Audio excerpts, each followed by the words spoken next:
them up in a second.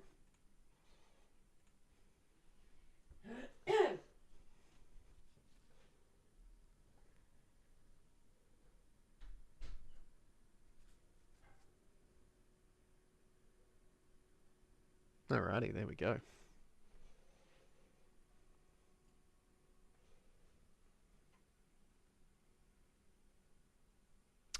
Okay, so we are doing session 1 for the character Saffi.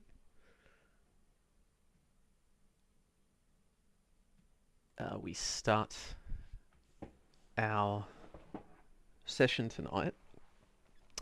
Saffi, your actual name is Lydia. You are a member of the New California Republic. We begin tonight's session at a memory of you as a child in the year 2274. You are 8 years old.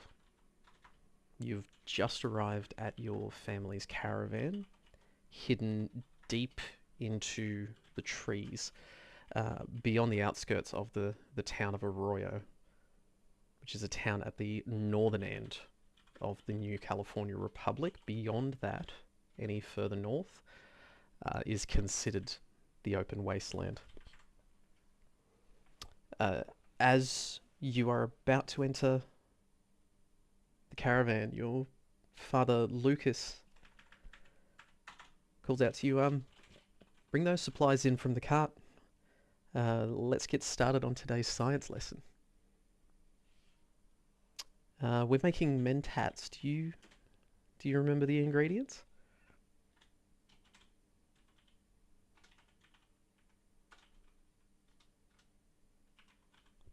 Lydia?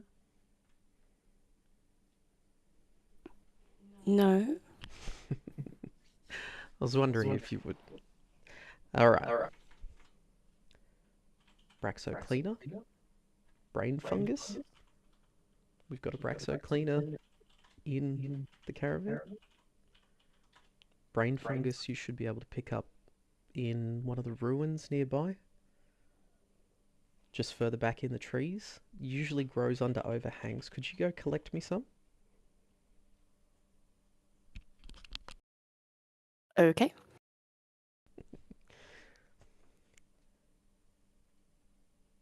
So you're heading out to the ruins?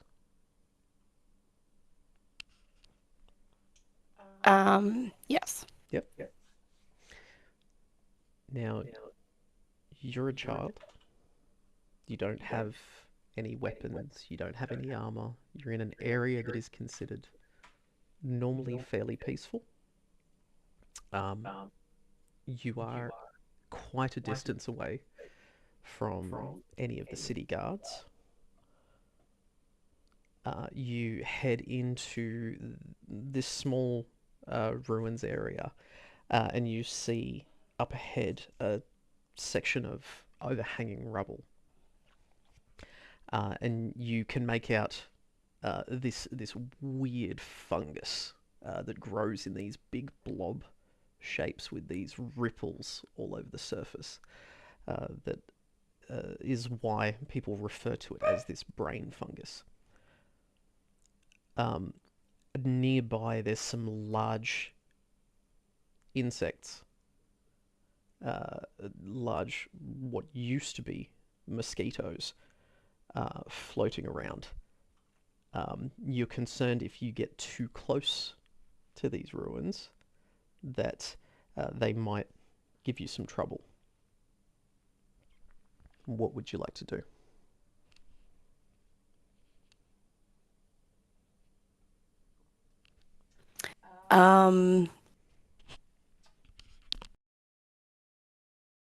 Remember a prior potion that was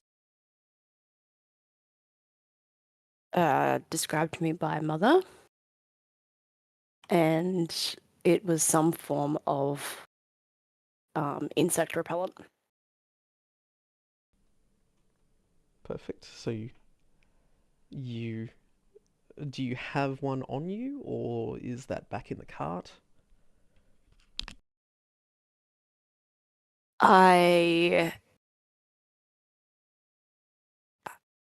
able to make some out of what is around me because there are ingredients around that grow in nature that act as a repellent. Hmm. So heading back a little ways from the ruins, you in the trees you come across there's some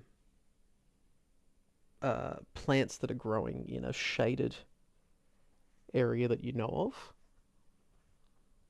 You recognize these different ones. You can take them, mix them together, smear them on yourself, and use that, hoping that that will repel these insects. Okay. Then would you like to head into the ruins from there? Uh, from there, I feel fairly confident that they will just drop and I will head straight in. Hmm. Okay. So, up in these overhangs, they're basically ceiling height.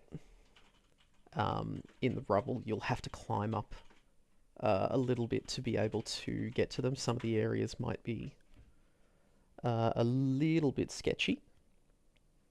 If you can give me an in this case, this will be a straight agility roll.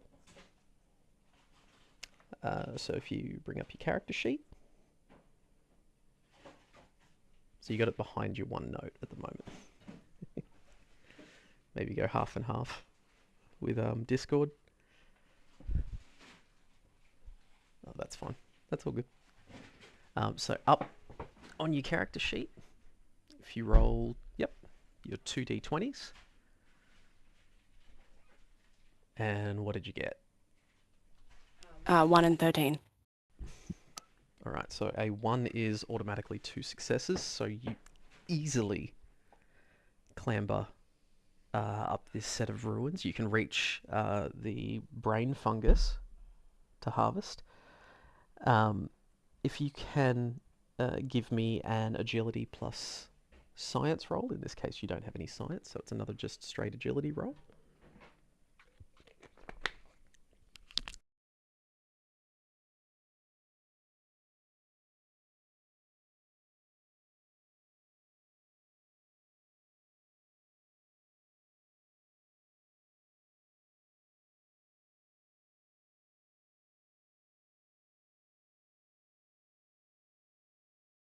Okay, so 10 and 19. 10 and 19. Okay. So in which case you get about 3 units of brain fungus harvested. Do you want to keep looking around the area, seeing if you can find some more? Or do you want to head back to your father? I think from memory, you said 1 is enough. All right, so you're heading back. Some of the insects have noticed you've been hanging around, head towards you. Um, they are quite large. They're about the size of your head. One of them goes to attach itself to your back and drops to the floor.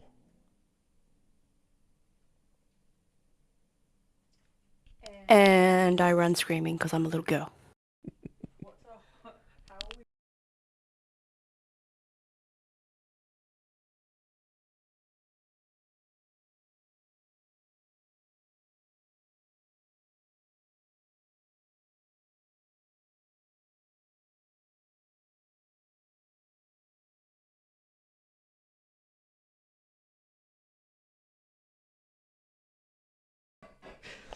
All right, so you run back to the caravan. You manage to get away from these large insects. And as you run inside, uh, your father turns around with a start and he's like, "What's wrong? Why are you out of breath?"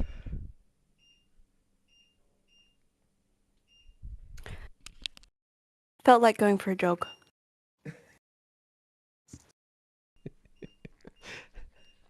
Ah, Okay, fair enough. All right. Well,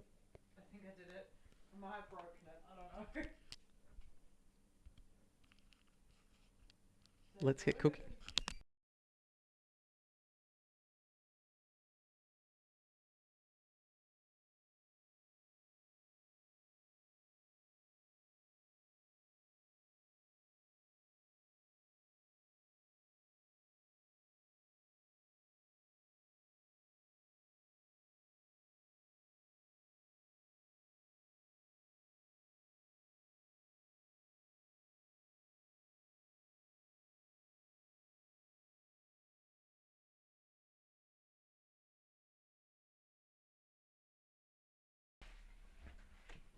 All right. So first thing that you need to do is you need to rip the brain fungus up into little bits, and it's this spongy consistency. It's like a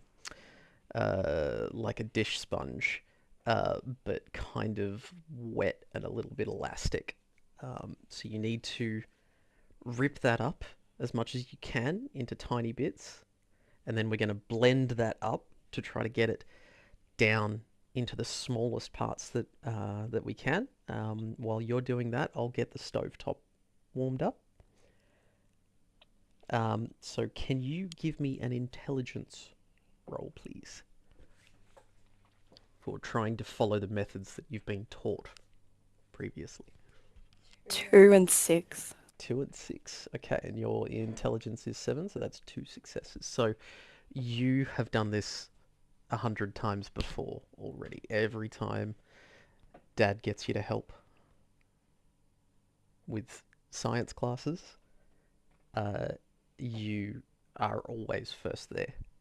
Uh, so you rip this up perfectly. You get it ground up into this fine, almost like powder, ready to go. So your dad says to you, that's the way, feeding it in just a little bit at a time. You don't want really big chunks. Next, what do? We put respirators on. So both of you have to fit your respirators. I put on my gloves and respirator. Now, the stuff we're going to be breathing is not good, so you need to make sure you're protecting yourself or you're not going to live very long. So we need to get the Abraxo cleaner, which is an old pre-war cleaning powder. It's like laundry powder. And we need to melt this down into a liquid. To do that, we need to get it up to a really high heat. And the fumes coming out of this are not good. Then we mix that with the brain fungus powder. Now, uh, after a few minutes, he gets it up to heat and it's melting into this liquid in this little micro um, lab station that he's got with beakers and Bunsen burners and all that type of thing. And he goes, all right, so start mixing in the brain fungus powder. And your job today is you have to keep stirring and stirring and stirring. And we cannot stop stirring until everything is completely mixed. Then, once that's done, we pour it onto the tray. We leave it to cool. We'll grind it down into a powder. Then we'll press that into tablets. So, if you can give me uh, another intelligence roll, please, as you're stirring and making sure that you're keeping everything perfect. 2 and 14. So easy. So you keep pace with it perfectly. You're stirring. You're making sure that it is exactly mixed right. You then help your father as you pour out this large Bunsen burner of this liquid material into a tray. You let it cool, and he turns to you. He goes, "Good job, little partner." And he high fives you, and he goes, "All right. let's wait outside while that cools. After you, princess. Uh, And shake my head and walk off. hey, that's the good one. So for the work that you've done, you have earned the science tag skill. So you've been working hard. So you now have 2 points in your science skill. So anytime you're rolling against a stat plus that, if you roll equal to or under your tag skill, that's 2 successes, remember? As you both step outside of the caravan, the windows are open to try to ventilate it a bit. You move away from the caravan a little bit. You both take your respirators off. Um, can you please give me a perception roll? So your perception's pretty good. 13, 14. 13 and 14. Okay, so that's 0 successes. So after a few minutes, you notice your dad he flinches down a little bit and he crosses his arms and tucks himself in a little bit and he looks over at you and he can see running up your arms is these goosebumps. The hairs on your arms are standing up. And he's like, that's what I thought.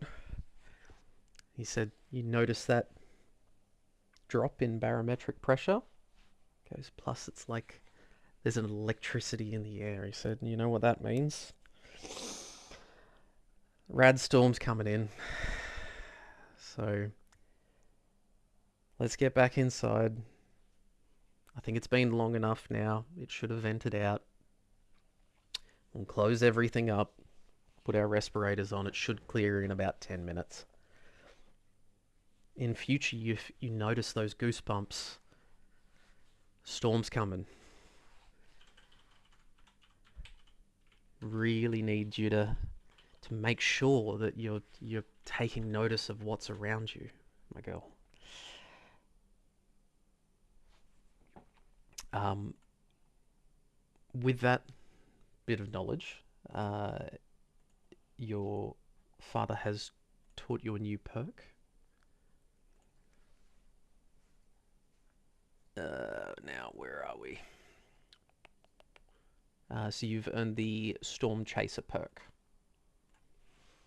So, up the top. So you can now... You have this sense. And some people might think that it's acting like a sixth sense. You can feel changes in the weather, and it means that you get a little bit of time before big storms, big dust storms, big rad storms come through. You know enough about science that you at least get a few minutes, at the very least, to be able to warn the group and do something to prepare for it so you're not caught out in the open in these bad storms.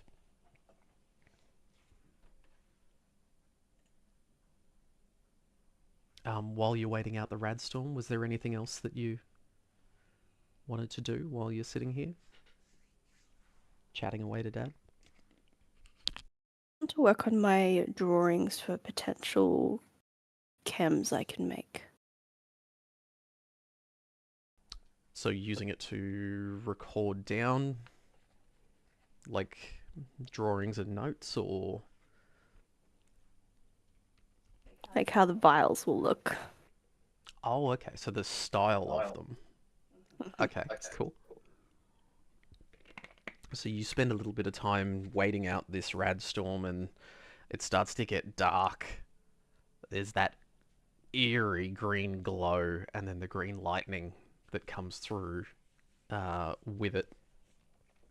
and you're humming away to yourself, respirator on, trying to make sure that you're okay, distracting yourself from what's going on. You're drawing. You come up with some interesting ideas. Can you give me a luck roll, I would say, partially for creativity? 2 and 11. 2 and 11. Okay, so that's one success. So I would say you really firmly, you actually come up with a couple of designs during that time that you really like, that just speak to you, and you want to hold on to them. Um, Mulling over the ideas of what you can do with these things. Um, Dad says, "All right." 15 minutes later, the storm's cleared, the lightning stopped. It's a rumble off in the distance, heading west out into the ocean. And he says, "All right, time to head home. Come on, we've done some good work today." Okay. So at this point, we skip ahead to a scene a little while later. 9 years later, you're 17 years old. It's the year 2283. You're about to leave your house, which is it's a good average dwelling. You've got, the picket fence out the front. You've got a garden. It's nice. Uh, Unfortunately, the day itself hasn't been that nice. You've just closed the door behind you, and you're trying to push uh, your childhood friend Abby out the door as you've been arguing and arguing and arguing ad nauseum all day. And she's getting very, very worked up. She's exasperated, constantly having to fight against all of these things that are getting in the way of your friendship as you get older. She just says, she goes, "You never take your work seriously. Just because it comes easily to you, I don't, I don't get it. You spout all of this witchy bullshit. If you do that at the military academy next year, what are we going to do? They're going to kick you out. They'll have you hanged if you say the wrong thing." She goes, "On top of that, there's all this shit that your father's into. Everybody in town knows what he does. It's not okay. It's dangerous for all of us. What are we supposed to do?"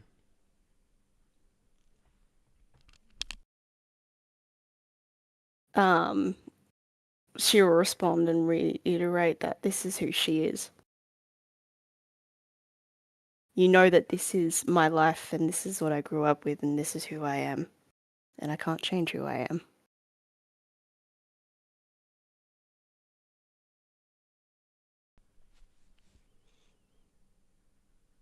Abby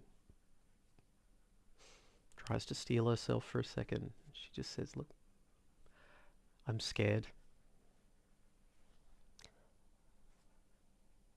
We were meant to grow up together. We were meant to serve together. I'm scared that you're throwing all that away."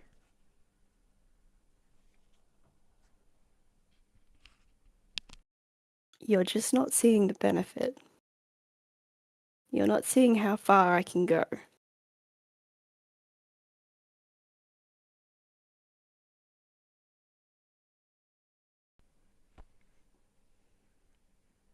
She says, "Watch how far I go." and she storms off down the path. Your vaping annoys me, you know.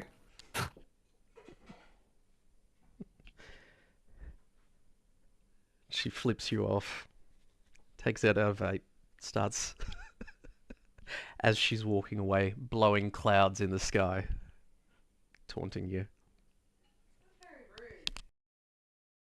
Go on. See if I care.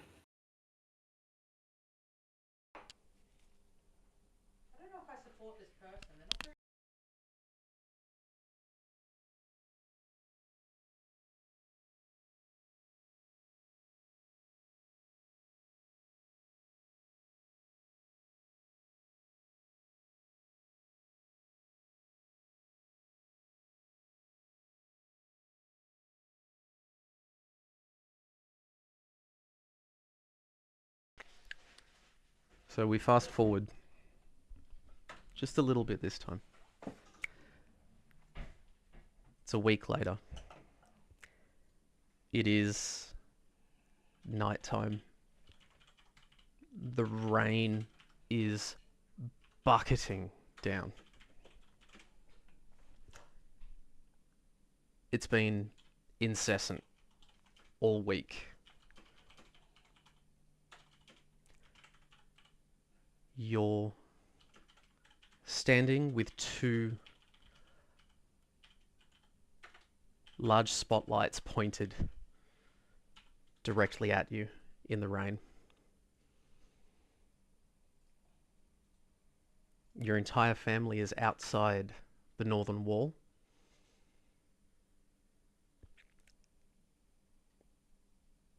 Your mother, Laura, is standing with you. She is wailing uncontrollably as two soldiers are holding you and your mother back. Your father is kneeling in the mud on the side of the road. A soldier has a gun pointed at the back of his head, waiting. An NCR police officer stands back near the gate. He's out of the rain. He's under this large awning, and you can see the green glow of his Pip-Boy, which is a hand-mounted computer on his wrist, and he's reading off of this in this booming voice that booms out into the night over the sound of the rain. He says, "For the charges of chem manufacturing, of distribution, of supporting known raider groups, Lucas Crane, you have been found guilty by decree of powers imparted by President Kimball. On this, the 4th of December, 2282, you are hereby sentenced to death. Your family, Laura and Lydia Crane, are hereby exiled from the new California Republic. Captain, at your ready." And the soldier standing behind your father fires a single shot. And you see your father's body slump and fall into the ditch on the side of the road.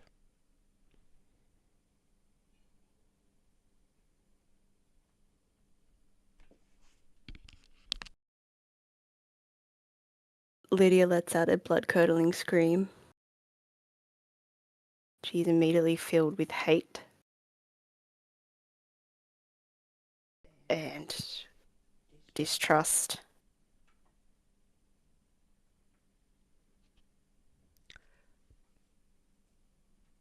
Ignoring the cries from you and your mother, the two soldiers holding you shove you heavily into the ground and the both of them just turn and walk away. They head back to the gate. Laura runs to your father's side, and she's trying to pick him up, and she's wailing, and she's hugging him, and she is inconsolable.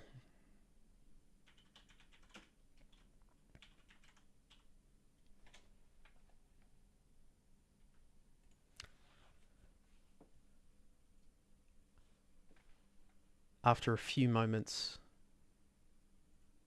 you hear from a megaphone from the top of the gate. And it's the police officer from earlier, and he says, Laura and Lydia Crane, you have been exiled. You have 10 seconds to turn around and leave the new California Republic forever. If you return to this territory, you will be shot on sight. I turn to my mother and notice she is not listening and still crying and calling for him. I run over to her and I beg her to go. Let's go. I said, don't worry. I will get my revenge. And we run.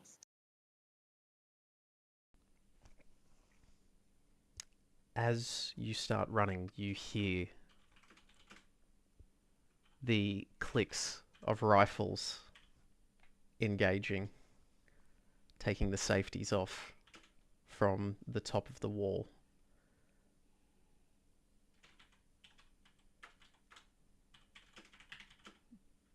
But as you get further away, they do not fire. You've made the right decision to take her away from this.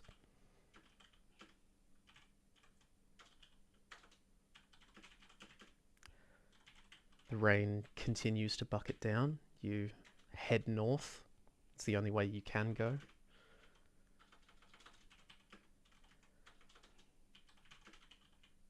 And you keep running for the rest of the night.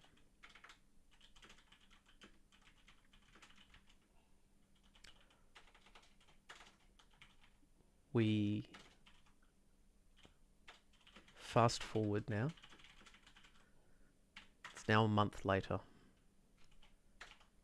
You and your mother have slowly been coming to terms with the loss of your father. And the reality that you have to create a life from scratch north of the border. The only thing that has come to your mind is heading north, getting as far away from this as possible.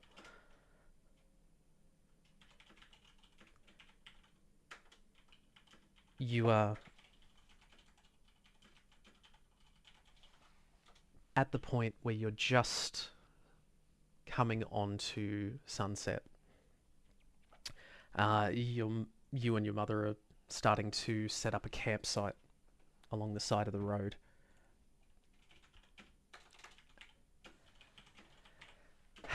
And Laura says to you,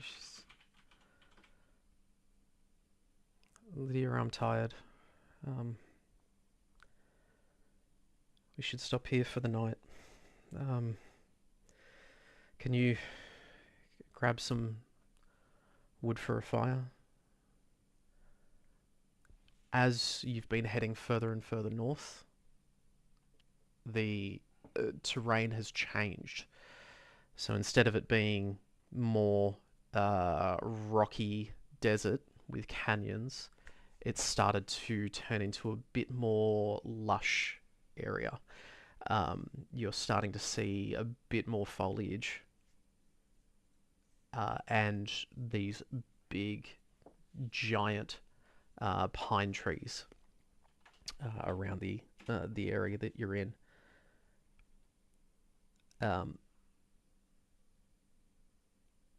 Your mother just she's trying. She's exhausted. Collecting what you need has been fairly skint as you've headed north. But she takes your hand and she says, "Let's go get some firewood together." Can you give me a perception roll, please? 12 and 16. 12 and 16. Okay. The firewood that you find is fairly uh, dried out.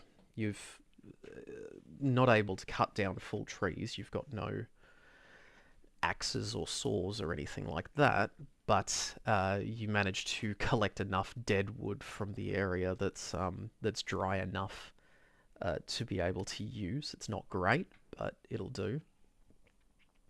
Um, as you're coming back to the camp, your mother's been chatting to you, just bits and pieces. It's the first time that she's mentioning any kind of plan, any kind of future. She says, I've been thinking. Lucas used to talk of one of the people he sold to, a raider. Went by the name of Friend, of all things. He used to come down from Portland doing whatever it is that they do. Your father used to sell to him. He made good caps from it.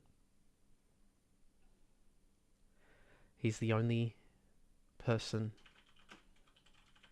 I can think of that's north of the wall.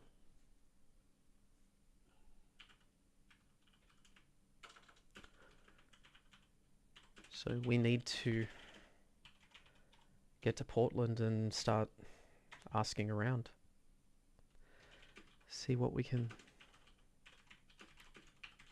find out. But tonight I need to sleep.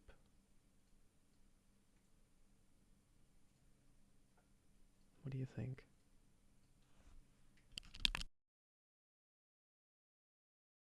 Okay, Mum. Get some rest. We'll head off in the morning.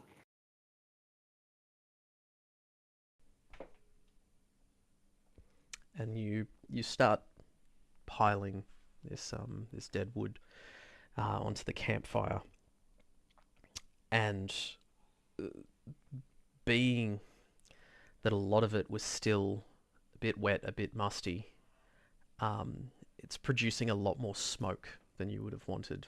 Um, your outdoorsman skills are a little bit lacking. They are classes that you never really took that much notice of in school. Um, Practical skills were not necessarily your forte. Um, you think, okay, maybe if I stoke the fire up, it'll burn off this stuff, and smoke just plumes out of this little campfire. Um, and because of your open position, being out on the road, basically, the smoke can be seen for quite a distance at this sunset point.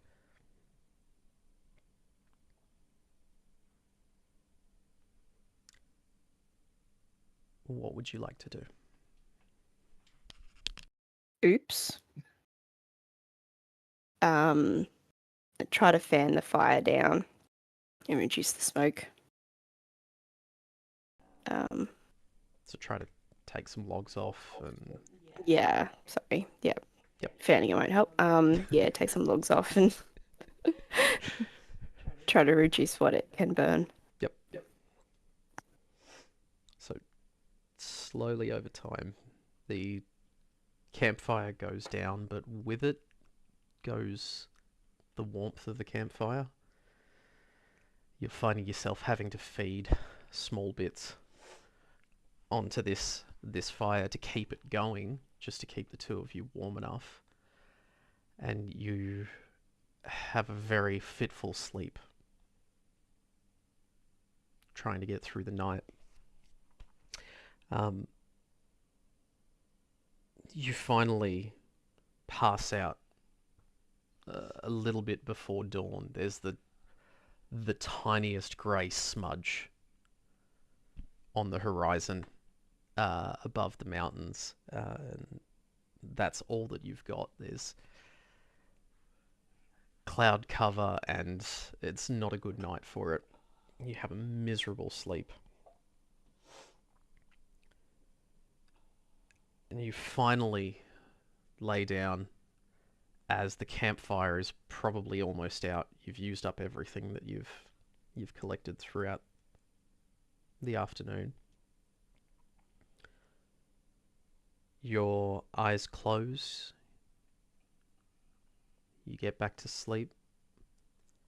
And then it feels like it's only a moment later, but it could be much later. Um, you hear a scream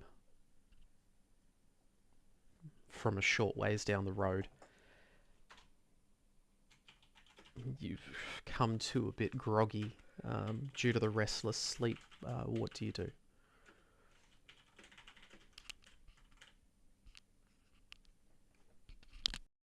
Look around and wait to hear it again. So being this early dawn light, you can make out basic shapes and silhouettes. You turn around you both ways, and your mother is not there. And you hear another scream from further down the road. You hear Lydia. Lydia. Okay, so noticing that mother is gone and hearing the scream and my name, I get up and just run towards the scream.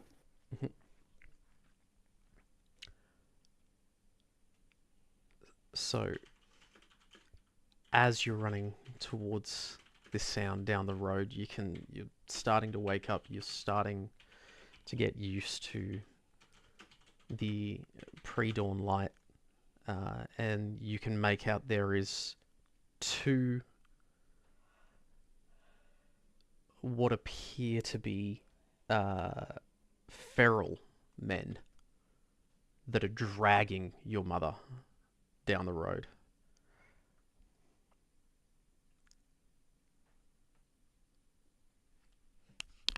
Yell at them to drop her.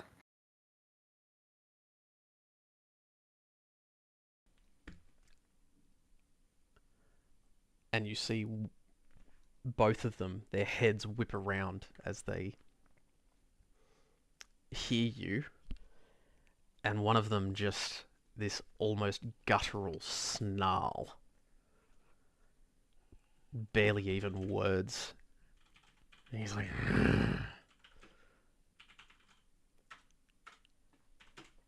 and he lets go of your mother. Can you give me a perception roll, please?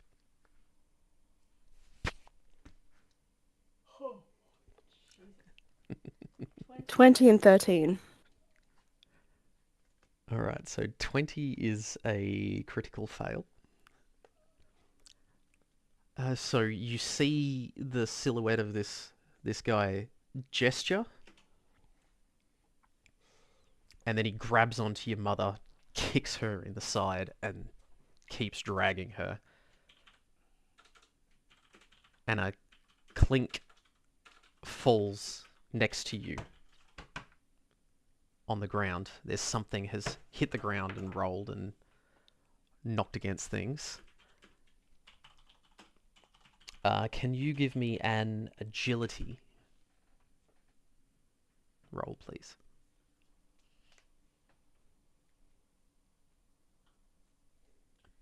2 and 12. Okay, so that is one success instinctively. So you were taught even through high school basic self-defense. You were taught to trust your instincts. School in the NCR is all about preparing you for the military service that you will do at the end of school. It has lots of practical skills, and one of them is trying to teach young people how to defend themselves and how to work with military mind.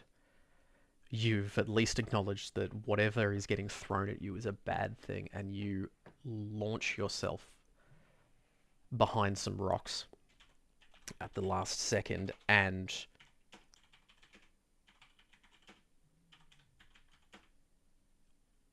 it's a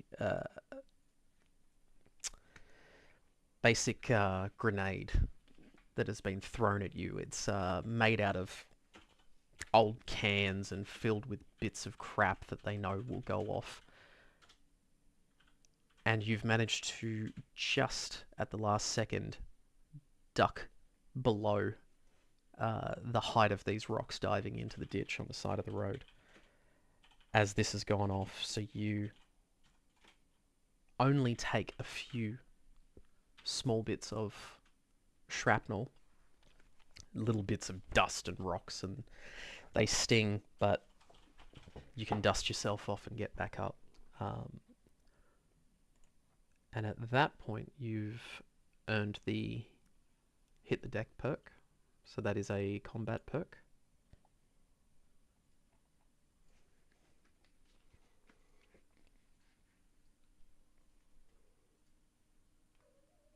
So that lets you halve incoming explosive damage in future.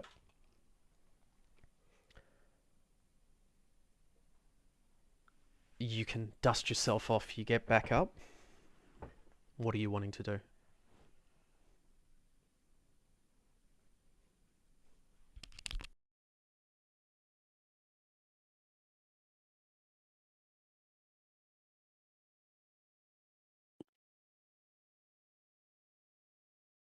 Um,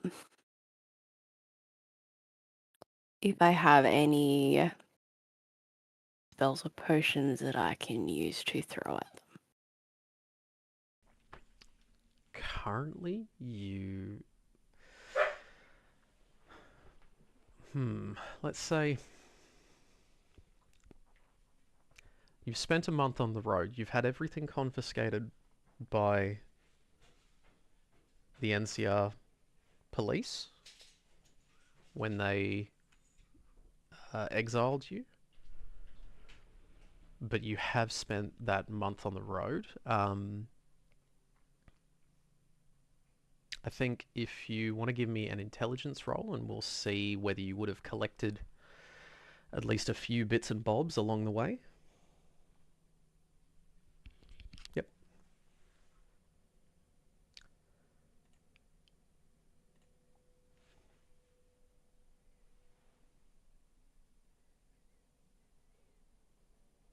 All right, so you rolled a 2 and a 6, which is 2 successes. So you would have had the forethought to say, okay, I don't have much, but I have what I can collect. You have spent some time in your travels going through plants and bits and pieces, trying to collect what you can, stopping in at ruined buildings and collecting cans and bottles to store them in.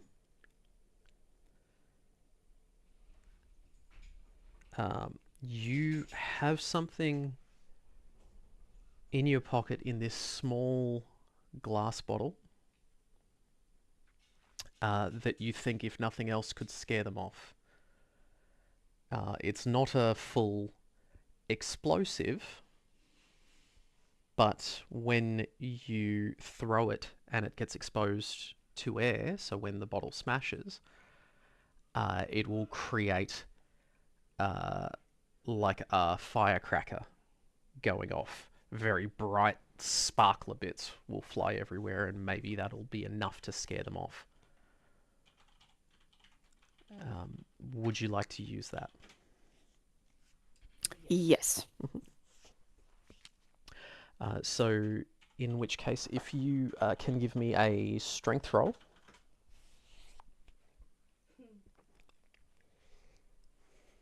as you're running down the road trying to throw this as hard as you can. 18 and 2. It's one success. You get it vaguely near them, off to the side. It smashes, and this small firecracker essentially goes off. And it is enough to scare them, at least. And they drop your mother immediately as you're running towards them. You're about 20 meters away at this point, and they start to leg it. Now that you're closer, you can see these guys have extremely long hair, long beards. Everything about them is tattered bits of leather and things like that that they wear. They're the most uncivilized people you've ever seen, and it's the first time you've really been exposed to anybody from outside of the NCR where life is actually quite clean and quite normal for you. These are basically wild folk. Um, and they both run into the hills, and they're making this whooping noise as they go. Whoop, whoop, whoop, whoop, and that fades as they run off into the trees. You can't see them any further. You reach your mother, and she has been kicked and stomped on multiple times. She is crying and clutching at her torso, squirming on the ground. What do you do? I think I have some healing potions. All right, can you give me a luck roll?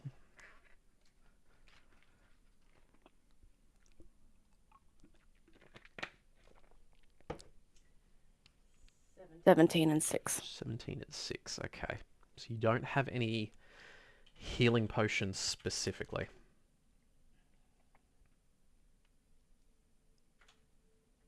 You have a couple of vials still saved, but neither of them are anything that would be effective in healing specifically at this point. Do I see anything around like leaves or something that I would recognize that has healing properties? Let's go a perception roll. 6 and 11. 6 and 11, okay. You managed to spot a little bit further into the brush as you're running and you're trying to quickly identify just anything that can help. There are some leaves on these tiny little plants. If you rip them out whole, including the roots, you can chew on the leaves and roots, and that can give a mild pain relief. So you go running back to your mother with those in tow.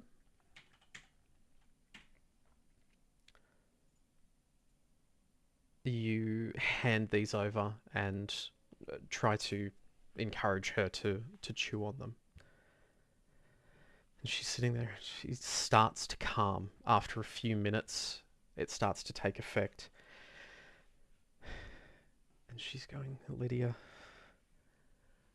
they've broken something. I don't know. This is bad.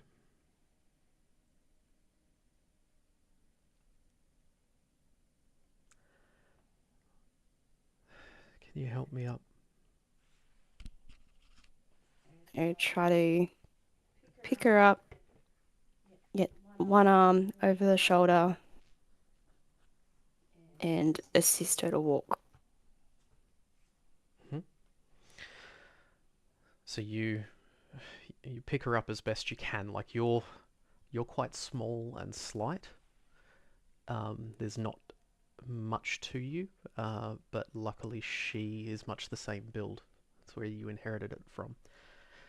Uh, you manage to get her arm over your shoulder, and the two of you are basically hunched. Neither of you really strong enough for what you're trying to do, but you make your way back to the campfire where you had at least cleared a soft spot, and you gently lower her down to the ground, and she is gasping a little. When she does, you hear bubbles popping occasionally in her breath.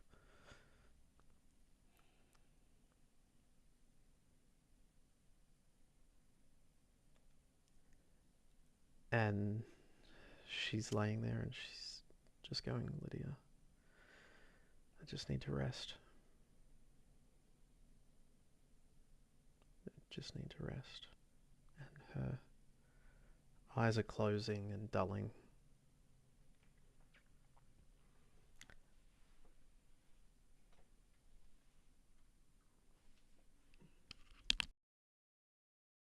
Lydia says, no, no, no, no.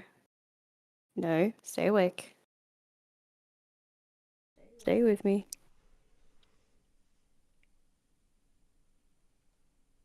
And anything you're trying to do doesn't work. She is falling asleep.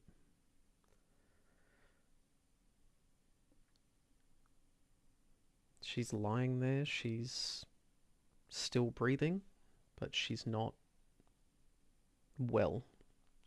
She's not responding to anything you do. If you try to shake her, if you try to talk to her, you get no response.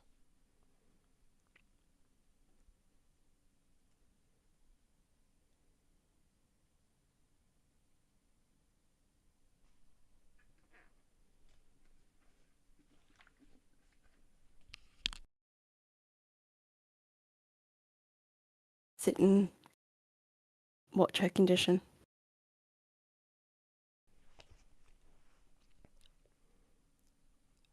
And so you watch for the next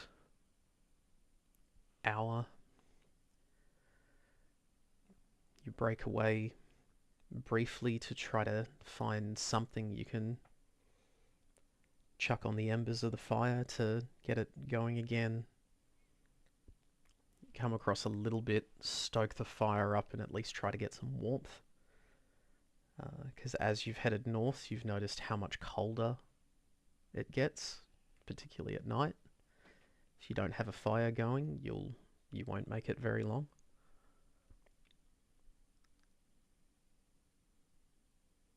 You come back to the fire, you sit with her for another hour.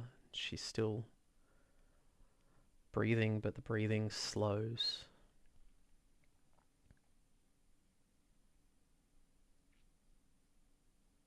You're worried about what's happening, but you're in a place that is difficult to do anything.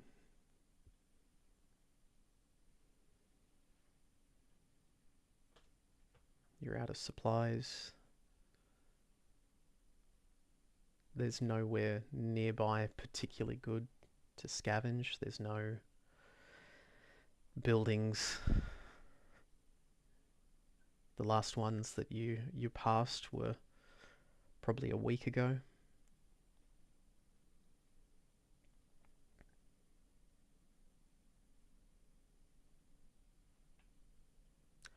So by this time it's about lunchtime, and you've seen no real change in her condition. What would you like to do?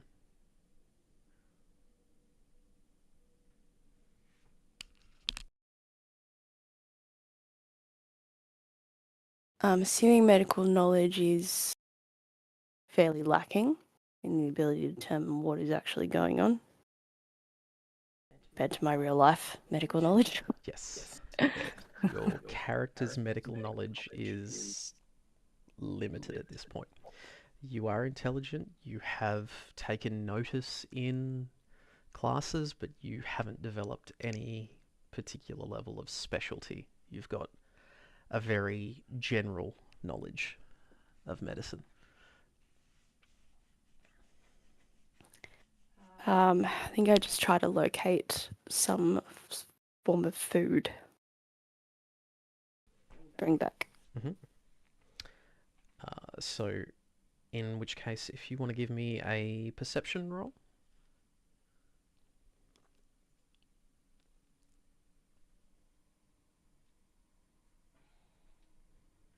12 and 17. Okay, so 0 successes on that one. If you manage to find some mushrooms that are questionable in an area of dense undergrowth. You're pretty sure they're not poisonous, but it's barely a handful. It might sustain you for a day or so.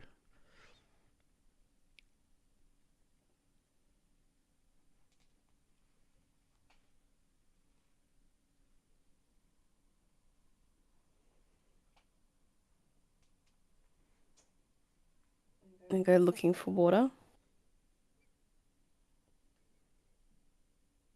Mm-hmm. So first, if you can give me an intelligence roll.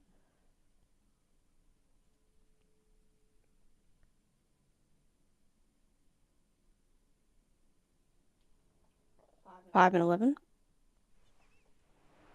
Okay, so one success. You know where to look. You follow the contours of the land and in the area because it is quite mountainous, with roads running through valleys the majority of the time. You head over a mountain and then down the other side, and you come across one area that looks decent. Um, this will be unfiltered water that's potentially got radiation in it. Um, you're hitting a point where this might be just this is what you've got to have.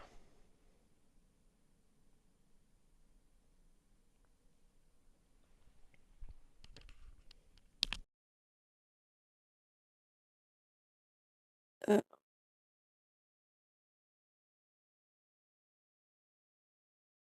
and try to filter the water. Yep. So you've collected bits and pieces. You've got bottles so that you can make your potions. You've also got a handful of bottles that you haven't used for anything yet. You think back to your science classes with Dad, and you think about a makeshift filter. If you take a couple of scraps of your coat, perhaps rip a little bit off one of your shirts, load it with some sand, pack it into the top of a bottle, you might be able to filter it somewhat. You won't remove the radiation, but you might be able to remove any impurities that are in it. You spend some time and you manage to get 2 bottles of filtered water, not purified water, but filtered. And you decide after that much work, that's that's what you can manage. You head back to your campsite.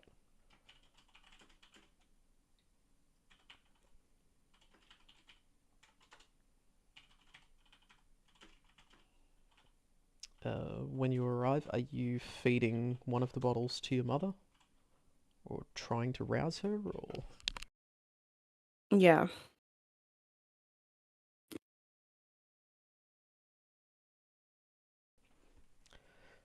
she doesn't really respond um, when you try to shake her awake. Um, you take a little bit of the cloth that you had, pour some of the water onto it, and at least wet her lips to try to get her to have something. Um, After repeating this action, just the smallest amounts, you see the slightest improvement. Her breathing seems a little less laboured. Um, she still seems mostly unresponsive. Occasional, almost involuntary movements and spasms, but that's about it while she is in this state that she's in. By this time, it's coming up to sunset. If you want to look for firewood, if you're going to stay here for the night. But you haven't dedicated any time to it yet today.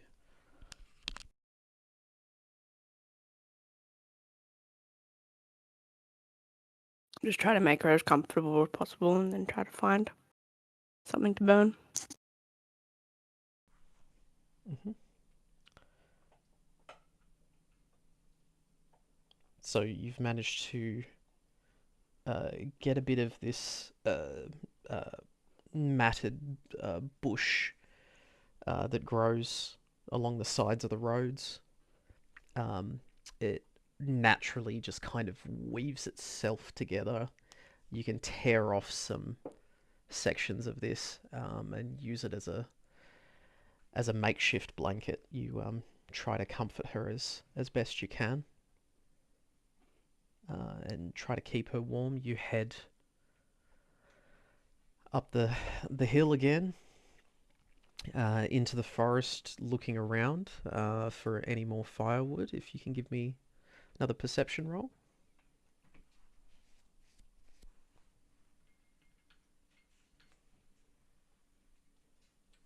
14, 11.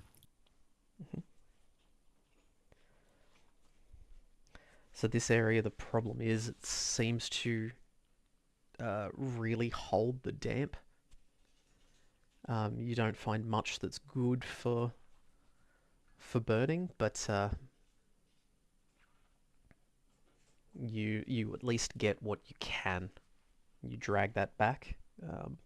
Some small handfuls and bits and pieces. You spend that time until it basically gets dark. The sun goes down quite quickly this far north. You stoke up the fire and ready yourself for another night of just feeding small amounts in. You don't want the fire to get too big. You don't want it to produce too much smoke.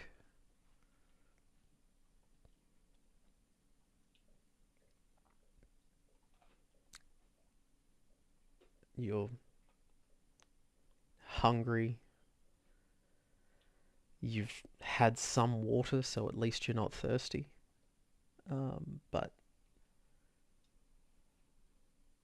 you're in a bit of a spot, sitting here, staring into the flames and wondering, what do I do?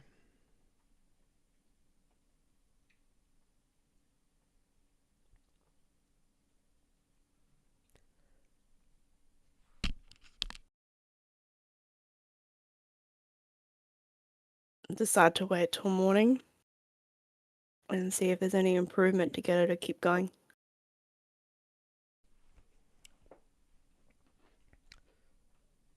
So you've been had another restless night. You've woken up and the fire's almost out again, and you've tried to stoke it back up because you're freezing. You get it going again, and then you've basically passed out from exhaustion and wake back up again, and then it's past dawn. Um, is it enough light to see by again? And while you're starting to get up, you hear a gasp from your mother.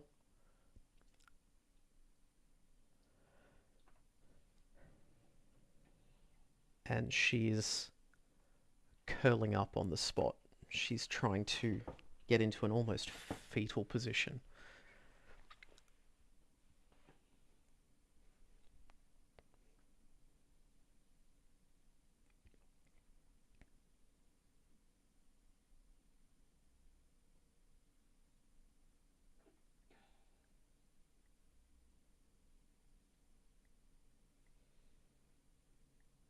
I go over to her and try to hug her. Yep.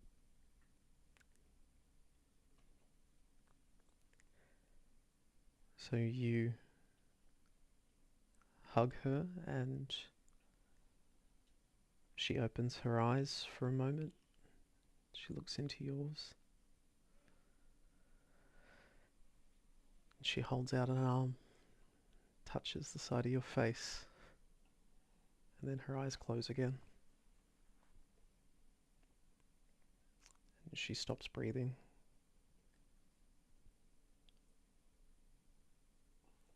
and slumps down.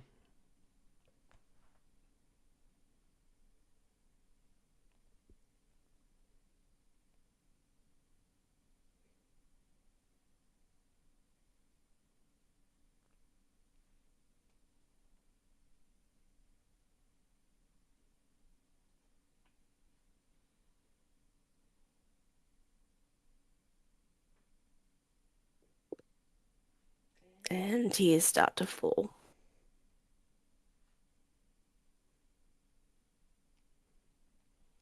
You sit there for a little while.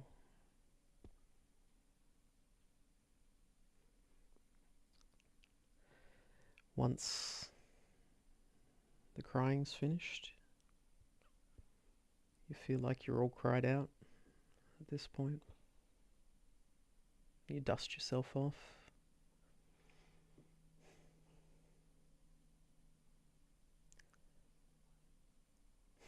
You stand up and you look around at where you are. You're on the side of the road in the middle of nowhere.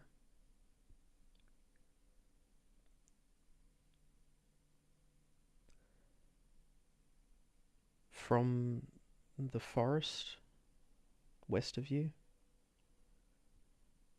you start to hear a whoop, a whoop, a whoop, a whoop. Then from the forest to the east of you, you start to hear a whoop, a whoop, a whoop. And you hear more of these start in different spots, and they get to an almost chanting where they synchronize up with these sounds, and it gets louder and it gets closer from the forest.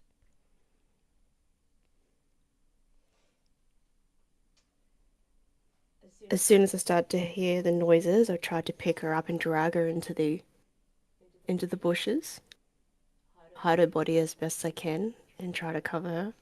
Mm-hmm. Any kind of leaf cover or Yeah, anything you've like got that. plenty of that there. Yep, you've collected bits and pieces, so you cover up her body.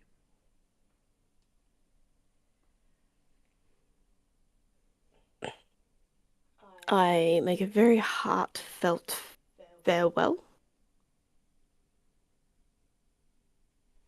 I then tell her Lydia is gone too,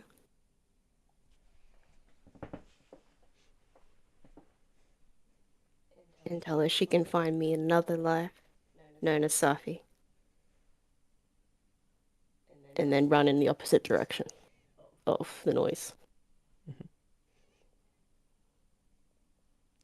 So the only way that you can see forward is head north on the road. You've got the sounds coming from the forest on both sides of you. South is the NCR. You know you can't go back there. You head north.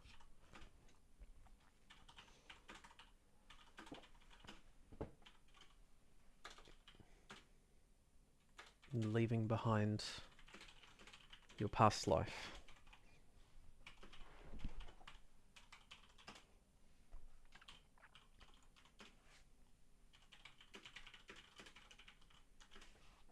You head up this road. All you know is that the only other place that has been mentioned outside of Arroyo and the NCR is Portland. You know it's north. You know it's a big place. You keep heading north. You keep following street signs and highway signs that were pre-war that still exist that occasionally point to Portland. 400 miles. Portland. 200 miles. Portland. 40 miles. You come past some small towns along the way. There's a few places that look similar to what you've seen in the NCR. Walled townships. Every single one that you've gone near along these roads has been met with armed men and armed women standing on top of these walls, telling you that you need to move on. These are isolated outposts in the middle of the country. But then something changes. You crest a hill going up for a long way, and as you come over the crest, you see the biggest ruin you've ever seen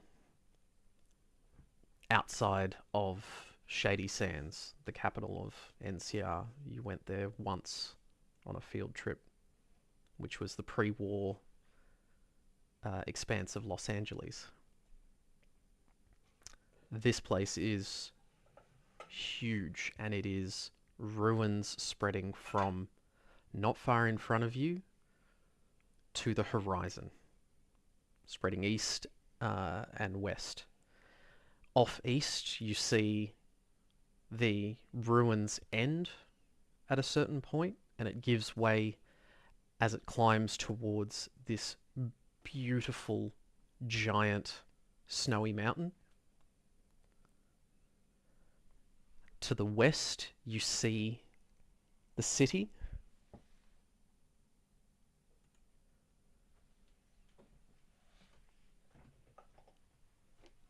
As you can see in the distance, it's still at the current rate of how fast you've been moving.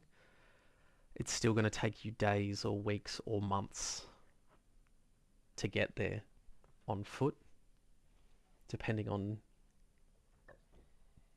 how you choose to go. But you start to come across these settlements where they're not walled,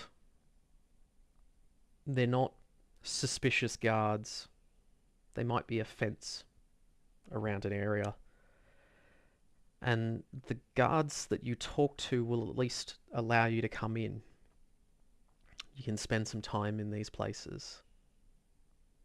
You find that if you apply your skills, you can hang about these places. You can rest up.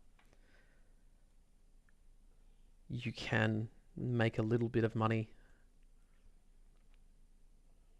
You can start to get some supplies together to look after yourself as you continue towards the city. And you start to spend small amounts of time at each settlement. You're trying to learn how to survive out here, how to read people, because not everybody that you come across is good. Some people try to swindle you, so you've learned that sometimes you need to swindle them first. It's a harsh place for you to live. But after the events of your mother and your almost inability to be able to help her effectively, you determine that you're going to learn as much as you can, and you start focusing on every settlement that you go to. You visit the doctor, you visit the healer, you visit the shaman, anybody that can teach you anything about medicine in one way or another. And you're open to anything that could be added to your potions or could be used in any other way. And after some time, you have built up your medicine skill to a point where that's now one of your expertise. That's your tag skill. You now have 2 points in medicine. You've at least learned to defend yourself. You've bought yourself a small switchblade, so you can add that to your primary weapon if you would like, or secondary, whichever you would prefer. And it's just a small knife. You only use it when you absolutely have to. You will run from a fight before you will try to attack anyone because it hasn't gone well for you previously.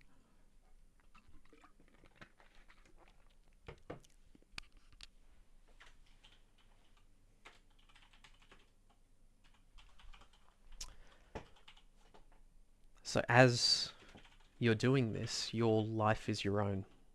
You've spent so long on the road that now that you've found something close to civilization, you slow down. You don't need to rush ahead into it. So it's now been 2 years since you were exiled from the NCR. You're 19 years old.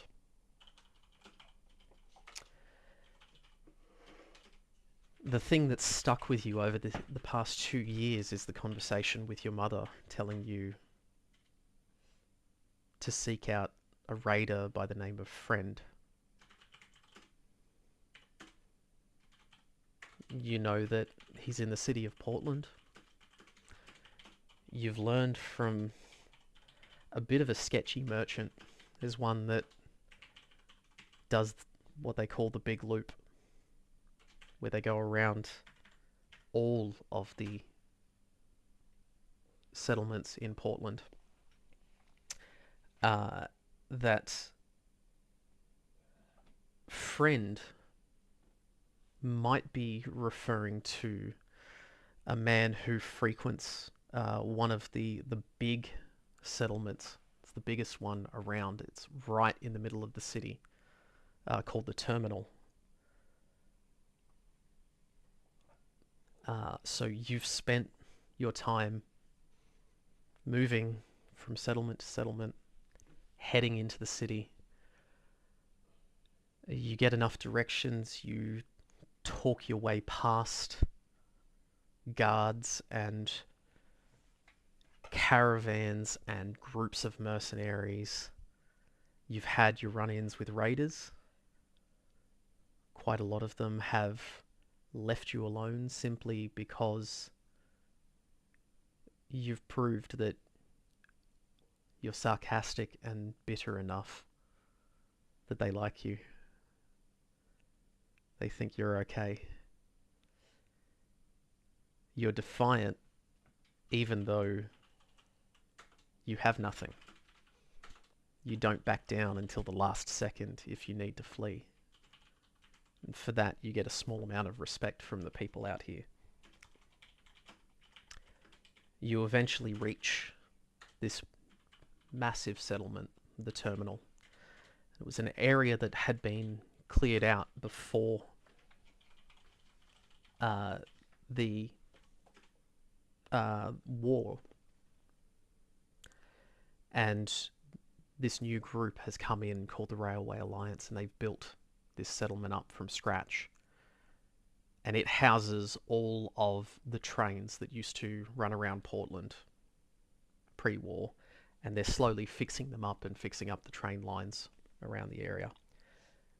You arrive at around midday at the settlement. You approach the front gates. This place has bigger walls than Arroyo did. It has many guards in black uniforms everywhere. So when you walk up to the gate, two guards flank you.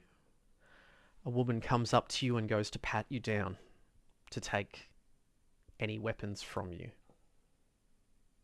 What do you do?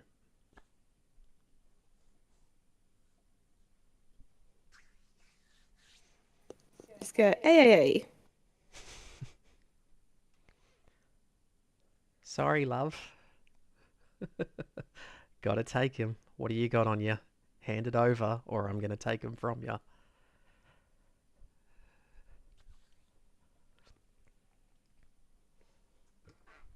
And they say, I just have my personal potions and, well, they're not potions, um, little drinks and things that I've kept in little bottles. Your drinks are Just keeping fine. them for later. I don't give a fuck about your drinks. What weapons you got on you? Knives, guns, hand them over. We're not letting you in here armed.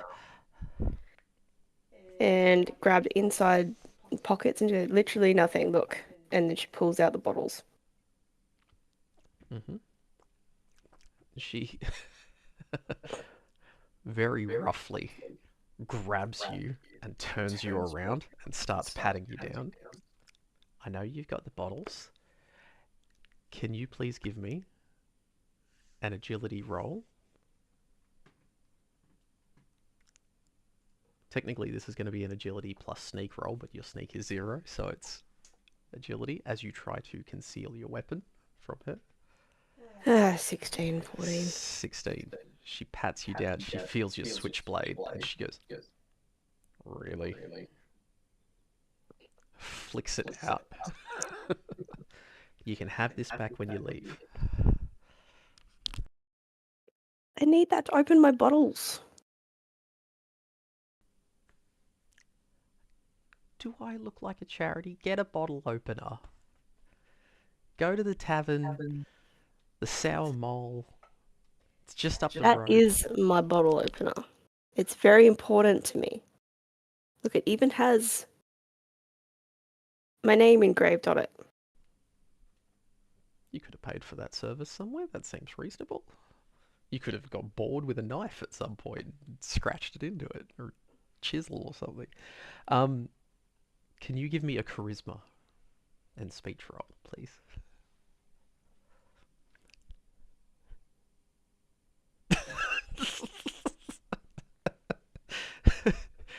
She goes, if that's a bottle opener, What he's got, what he's got there is a lead pipe, and he's holding this giant AK-47 with a grenade launcher attachment and everything. She goes, and she's holding this switchblade up to you, and she's like, "You can have it back when you leave." And she chucks it over at a bin. It slides down. There's a woman behind glass that reaches down, picks it out from the bottom of the bin, and files it away. And you can see behind this glass there is rack after rack after rack of all these little storage containers. She dumps your switchblade into one by itself.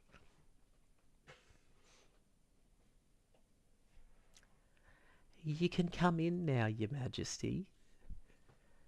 And she's already ignoring you again. She's looking at the next person who's trying to come in. There's a lineup growing behind you. What would you like to do? You're now left alone to go into the terminal.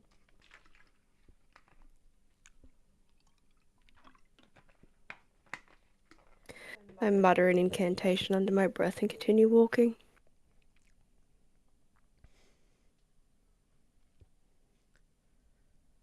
One of the guards is just going, "What's that to do with elderberries?"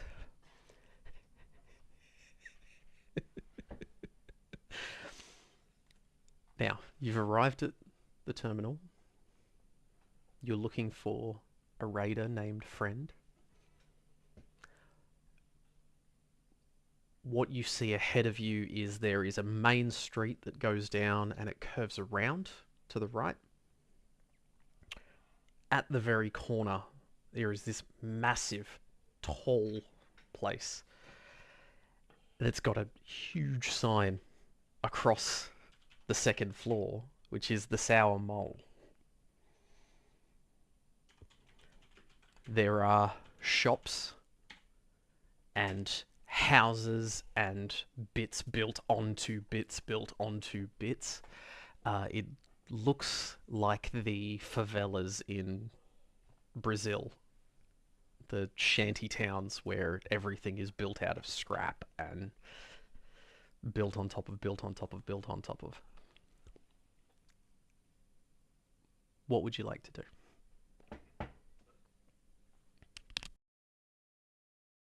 Firstly, find somewhere with food and water. So, the Sour Mole is a tavern. There's a supermarket uh, with market stalls out the front and then a shop behind that you can head to. Are you looking to buy just resources to be able to make your own food, or are you looking to go to the tavern to buy something that's cooked, or what would you like to do? I am way too exhausted to cook myself. All right, so you head into the Sour Mole. It's this big, expansive pub that's been built. There's the bar area at the front, and there's tables set out. The place, even though it's midday, the place is packed. There are, in this settlement at the moment, thousands of people. In the Sour Mole, there'd be at least 100 people in here right now. There's a second story that's got a raised area above. You can see the signs that up the back that say mash and molerat. You've got chinchilla, whatever that is. You've, you've got steak and potatoes. And all of those are going to drive you a couple of caps each. That's what you can see on the menu. You've got the bar if you want booze. What would you like to do? buy whatever looks tasty and some water. So you head up to the counter, and this woman who's just festooned in the craziest looking raider gear you've ever seen. It's tires and spikes and bits and pieces coming off her shoulders. Her helmet is done up like a mohawk of spikes, but everything is covered in purple sequins. It's a very contrasting look. It's strange. She leans over and she goes, "You're after food, honey? Something good? You're looking hungry. You're looking hungry. Can I get you Brahmin steak and potatoes? 5 caps. Hand them over."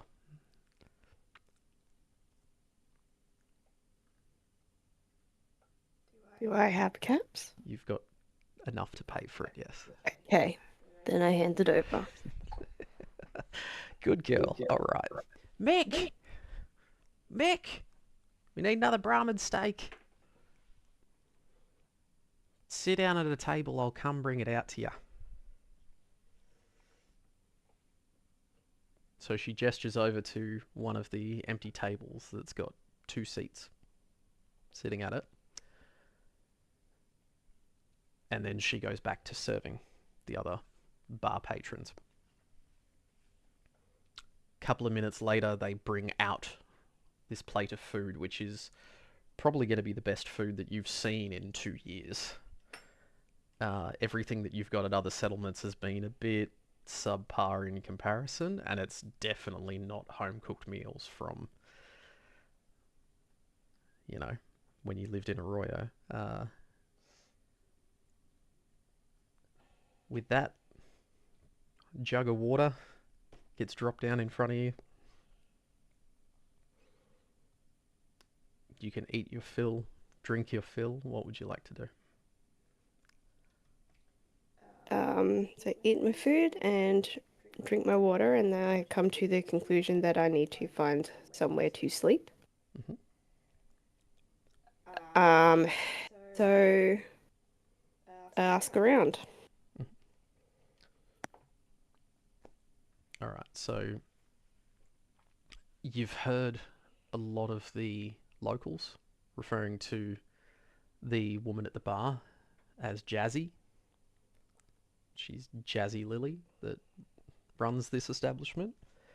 You could speak to her. You could try to speak to one of the regulars that's just sitting at the bar or eating. Um, who are you asking around? Um, yeah, upon looking around, feeling like the tavern owner, or whoever that was, probably a good person to ask about getting a long-term room. Mhm.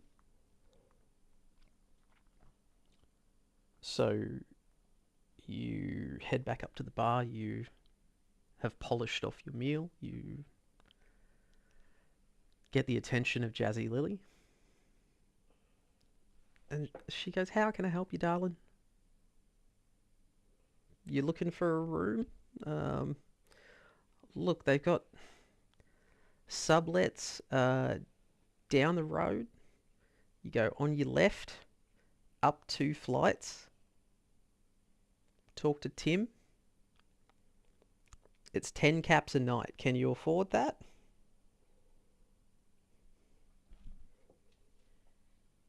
Look into my pocket. You've got about 22 caps left at this point, so you've got enough to cover you for 2 nights and a bit.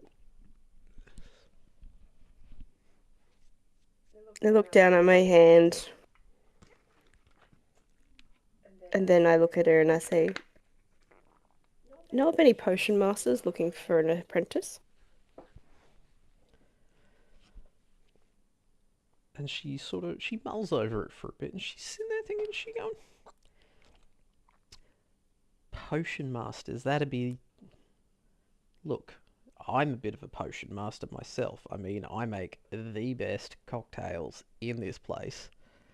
Um, but if you're talking more of a potion master, have you?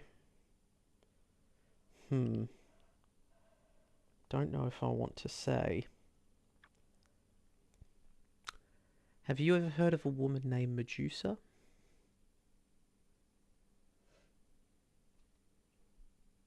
Can't say I have.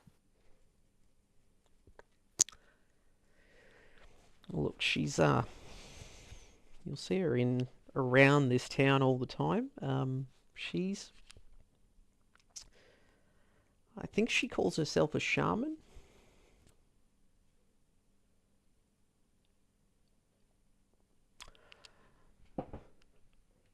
Look,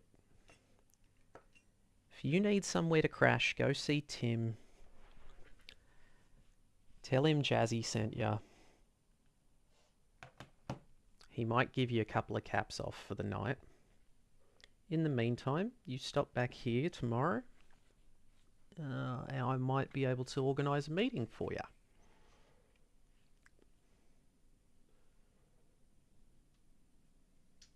I'll do that. All right, perfect then. All you've got to do, you slide me 2 caps, and I'll organise that meeting. Theoretically, slide 2 caps on a non-existent table.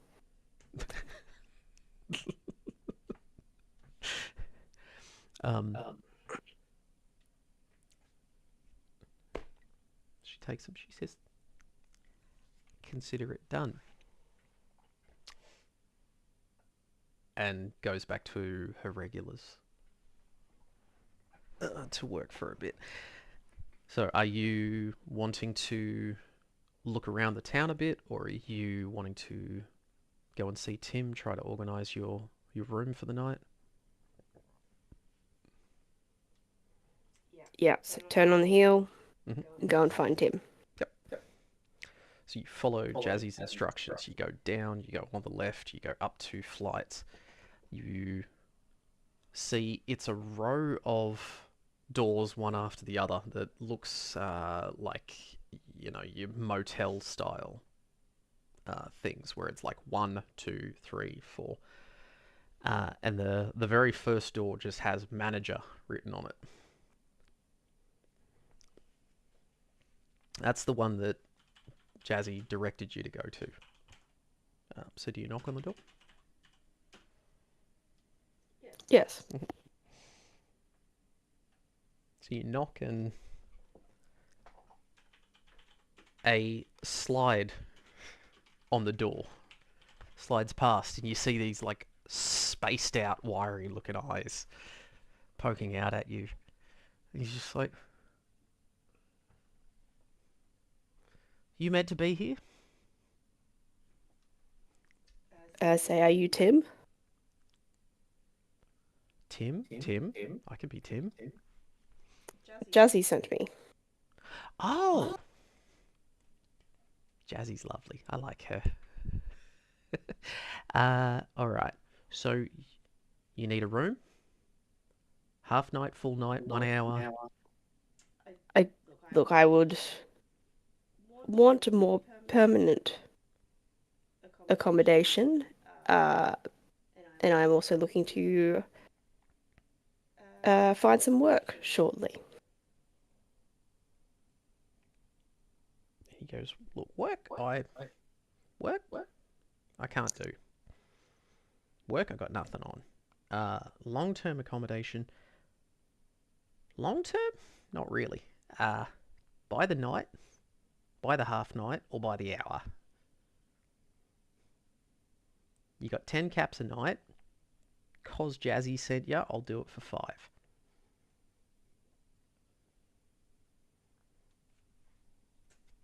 All right, I will take 2 nights. 2 nights, pay down, and this little slot opens in the lower section of the door that's got a little platform that you can drop your caps onto. So you drop your 10 caps. Shick, he slides it, and then it opens back up again. Your caps are gone, and there's a key sitting there. And he goes, "It's number 4. If you don't know what number 4 is, that many fingers, and you drop them until they're all gone, okay?" And then he closes the hatch. I take the key, mutter to myself, and walk off. Keeping in mind, most of the people up here are going to be severely uneducated compared to you. So the idea that having to explain to people how to count stuff is probably not the worst thing in the world. So you head down to room 4. It is sparse. It is a mattress on the floor.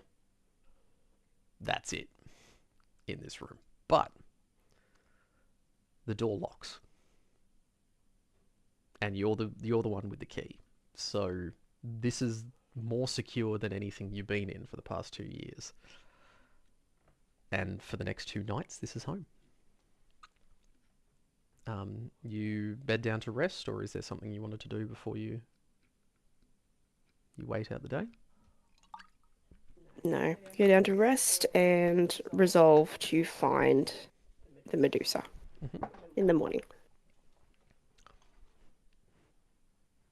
All right, so you head back in the morning to the Sour Mole.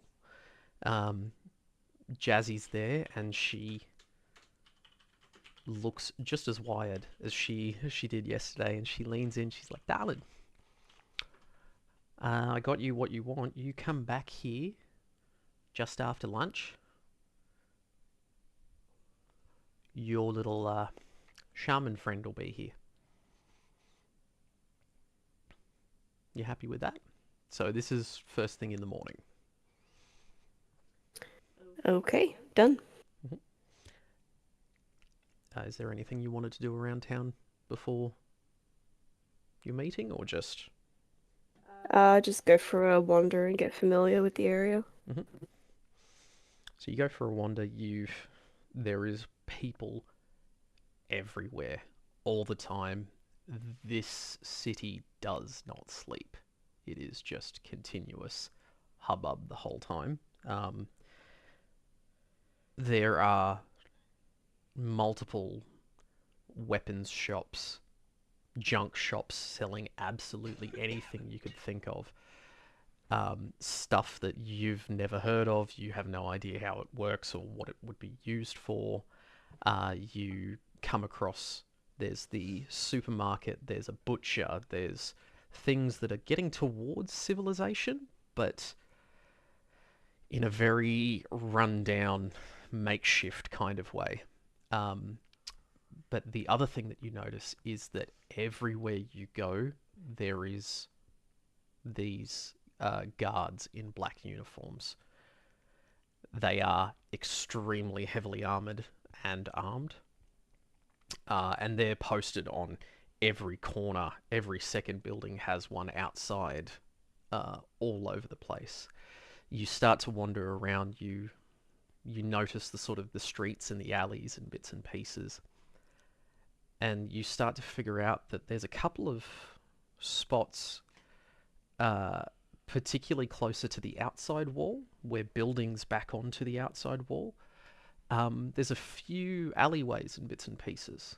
You see a lot of kids running around, and uh, but in those areas, there's no guards. Sunlight doesn't even reach most of these places. It is buildings extremely close together. Think like New York City kind of thing. Like you've got big buildings that are multiple stories tall, um, and these very dark alleyways around the place. But you start to maneuver around and familiarize yourself. So you've learned over a few hours the sort of basic layout of the town, and noticed a couple of interesting bits and pieces. You are heading back to the Sour Mole a little bit later in the day. You uh,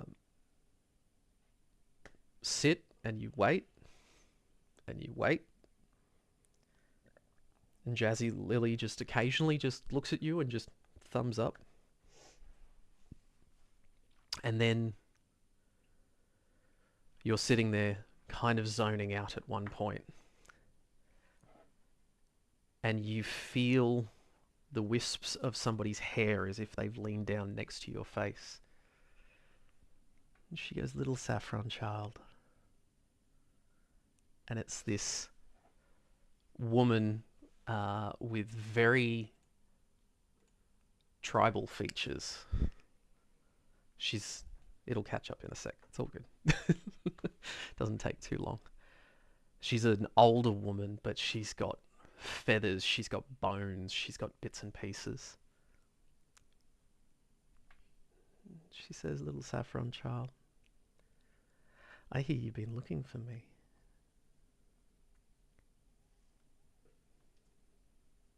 How did you know my name?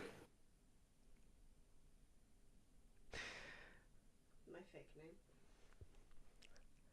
She sees your shock of red hair and she goes, maybe it was just the first thing I thought of when I saw your hair. Or maybe I knew that you'd be here today. And I made sure to be here. You must know what I want. We'll talk about that in time. But first,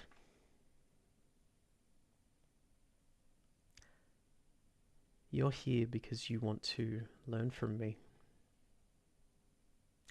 You're here because your long father, he knew a man named Friend.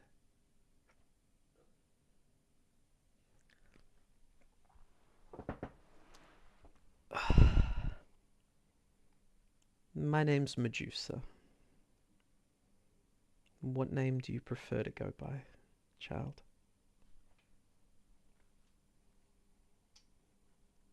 Saffi. Saffi? Excellent. Well, and she grasps your hand. She says, "You're going to come with me."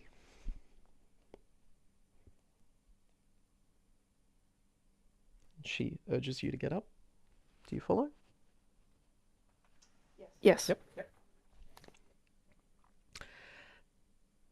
First thing, we need to stop at the grocer's. Need to pick up my food. Would you help a poor old woman out? And as she says it, you notice that her features go from what seems middle-aged to wrinkles all over her face. She suddenly looks like she's 100. She says, "Would you help this poor old woman out?" And she winks at you. Startled. All Saffi can manage is a nod of her head. "All right, shall we?" And she leads you out into the street and over to the grocer. He's got this small little crate. And he just takes one look at Medusa and he just nods, holds the crate out to take, and she is just standing there waiting for you to collect it. Do you take it? I awkwardly take the basket. Great. And that's the way. Now, I don't live here. And Friend doesn't live here. But if you come with me, I can show you where we do live. And she leads you out of the terminal, out to the sarcastic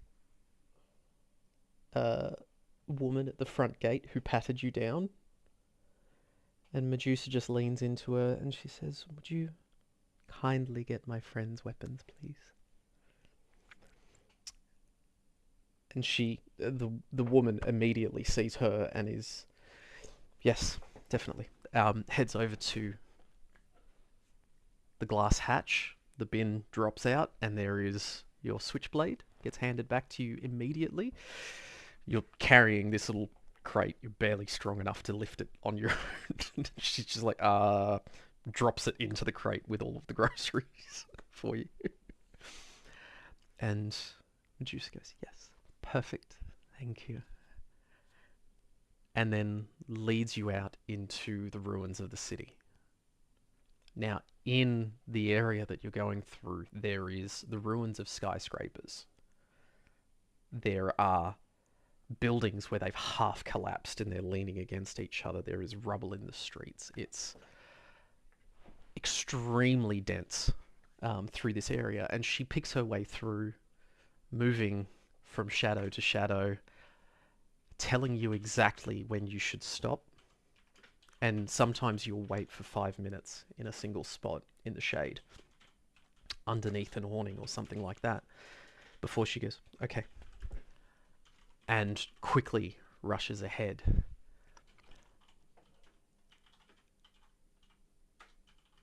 Finally, you get to this smaller, sort of lower density area, a little bit south of the main part of the CBD, where most of the buildings are only 2 or 3 stories in height. Um, and she leads you to this set of shops that have run down the street, and the whole place looks trashed. Um, Much like what you would see in your image there. Um, and she stops just before you go in front of this one, where the door is wide open on this shop, and she just calls out. And she goes, "Medusa and a friendly coming in."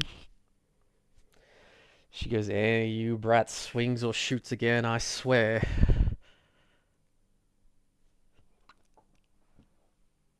And she steps into the doorway, tugging at your arm to follow into the shop. Do you follow her in? Yep. Mhm. So as your eyes become accustomed to the darkness inside this store, what you see ahead of you, there is about 15 raiders, and they are armed to the teeth. Um, Bats and knives and all kinds of bits and pieces.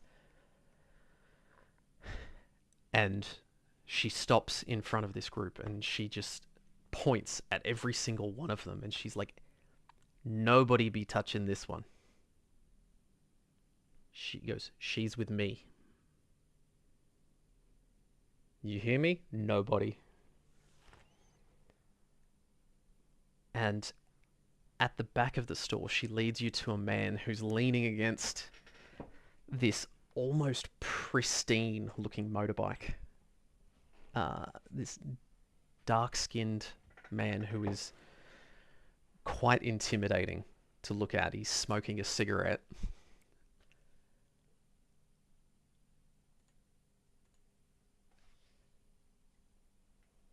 And she goes, "Little saffron girl, meet friend. This the one you came here to see." And he flicks out his cigarette, holds his hand out to shake yours. Medusa takes the crate from you. "Thank you for carrying this for me, child."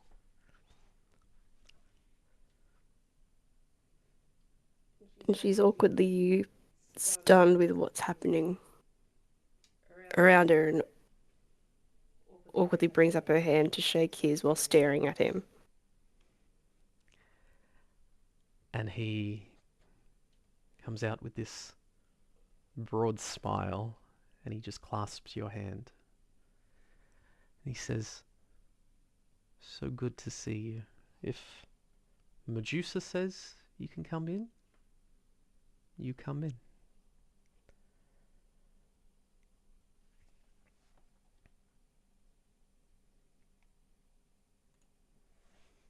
He says, what's your name?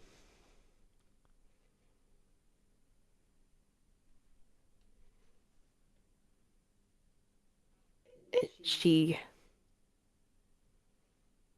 attempts to speak while trying to be confident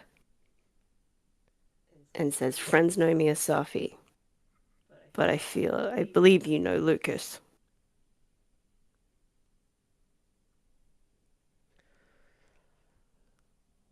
Lucas. And he's sitting there looking at you and he goes, from down Arroyo way?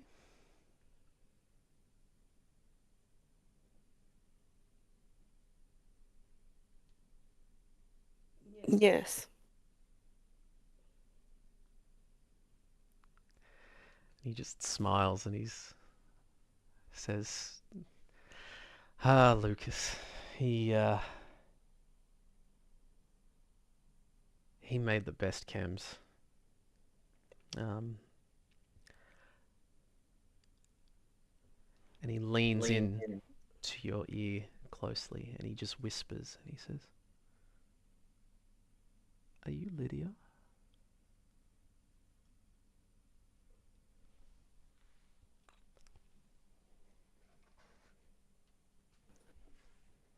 Saffi pulls back and just gives a slight smirk and says, have you got any of those chems?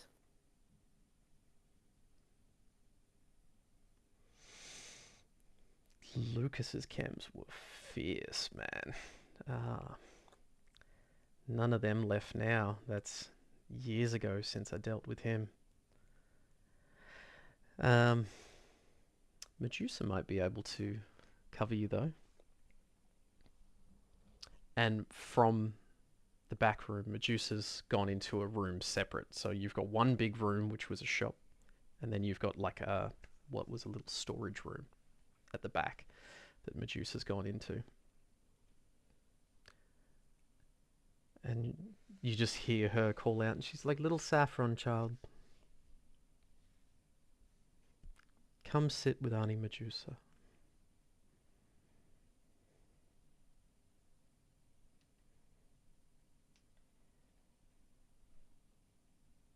And hearing that, they sort of turn to go to walk towards her, but not really losing eye contact with friend and make my way to the back. And he matches your eyes the whole way. He doesn't move from where he's sitting. He's very casual, but he just watches you as you go.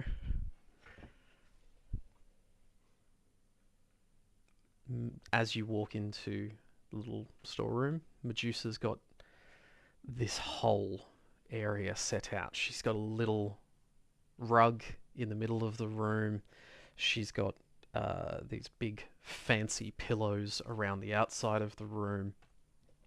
She's got a bong that stands almost as tall as a person in the middle there. And she's sitting there shuffling this deck of tarot cards. And she's sitting cross-legged and she's returned herself to her young looking self. She's chosen to not be the old woman again with you. And she goes, Saffi, you'll be staying with me. Those men out there, they'll protect you.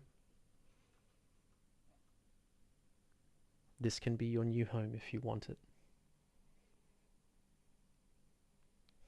She goes, Jet? And she's got an ampoule of this orange powder that jet started being manufactured in a place called New Reno in the NCR.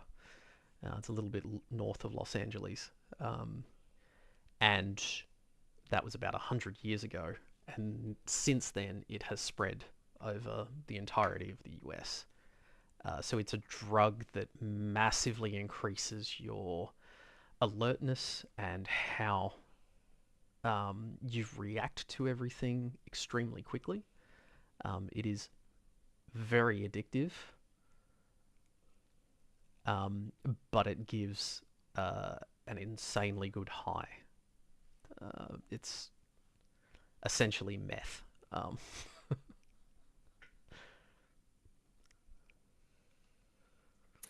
Um, Saffi gently takes the vial and she looks around the room, taking everything in. And she says, yes, yes, this will do nicely.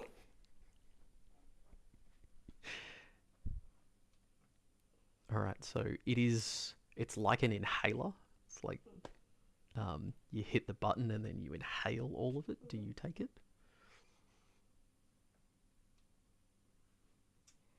Um,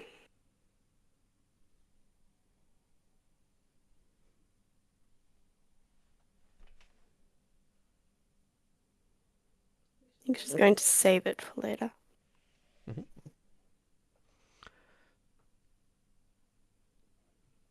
So Medusa is just looking at you, just going,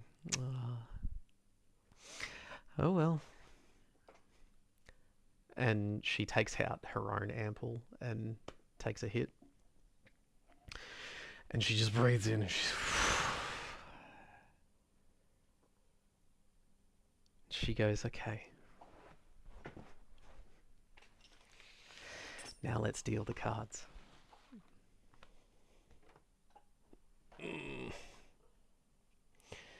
She takes another hit of jet, and she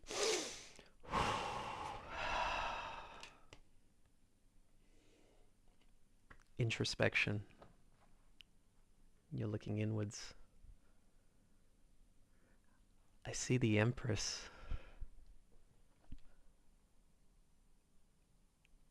She goes, "You're thinking on yourself, on your life, and your thoughts gravitate towards your mother now. She's occupying your thoughts." She deals the next card.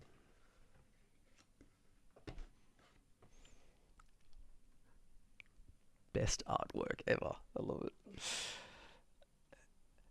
She says, "The second card is what you want most right now. The sun. You've been through a long period of limbo." She says, "You've been on your own. You have been having difficulties, but now the sun is here. It's change. This is your new home. It's time to start working again." She goes, "Now let's clear your fears."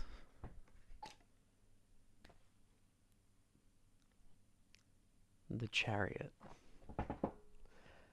She says, "Things aren't going according to your plans at all.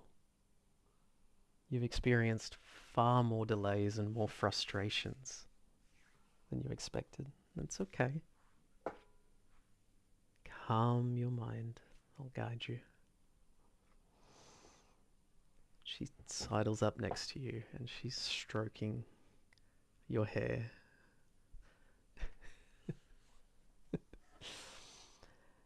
She holds the jet up, right up into your face, trying to get you to take some.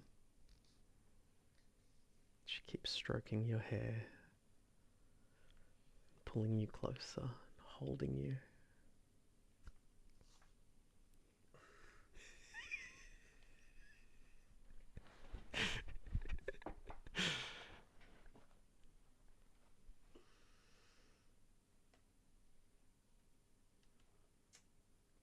No longer able to hold out, she takes the jet. Mhm. You inhale deep. You have never taken this before. You've had other stuff, but jet was always something that your father made on his own. He never showed you the recipe. He never allowed you to be part of the process. Your mind absolutely races. Everything that you've been thinking about, everything you've just taken in with the tarot, and just as quickly, 90 seconds later, you thud. You are spent. It's like you've had this massive surge of adrenaline, and now you're exhausted. Oh. So, quite quickly, you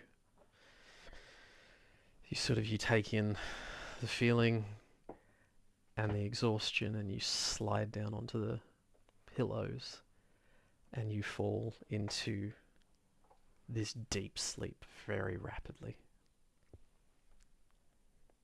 And you wake again. It's dark outside.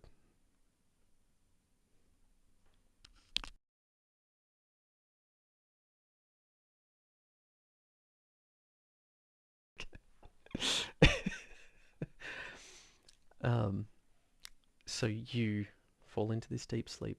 You awake, and it is pitch black outside.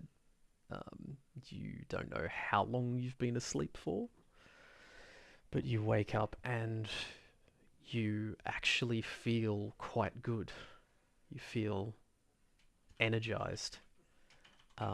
You're in this room, you're curled up, you're warm, you're comfortable on these pillows, and Medusa is not there. The door's closed, it's just you in this little room. What would you like to do?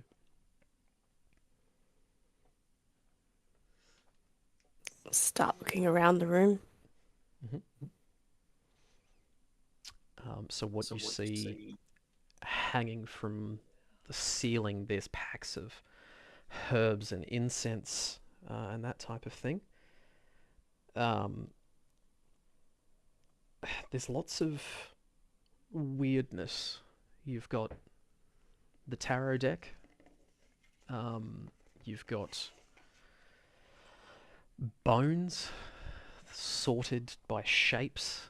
Um, Lots of knuckles of different smaller creatures that are arranged in sort of small designs, seem to have been placed in very specific ways.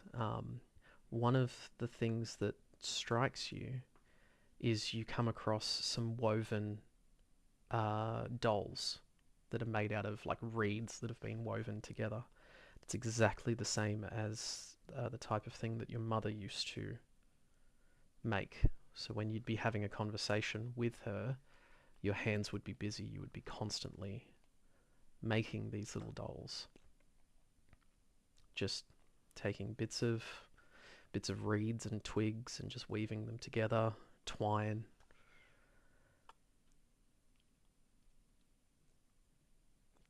That's the majority of what you see in the room. There's a couple of small candles that are burning for a bit of light, and that's everything in there.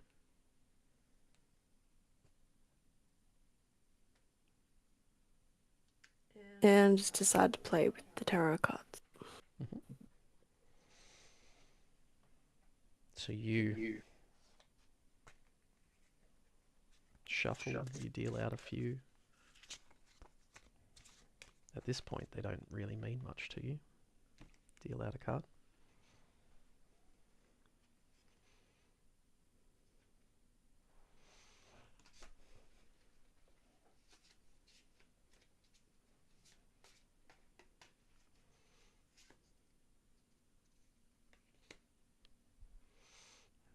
The Emperor. So solidifying your current state, making sure that you will be powerful moving forward.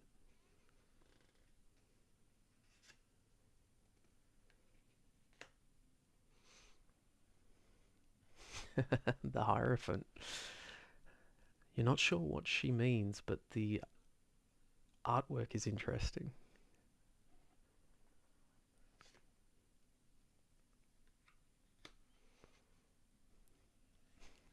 The Tower. You don't know much about the tarot, but just going by the artwork, the Tower is about revenge. It's about righting wrongs. It's about making people pay. And in some ways, it's about justice.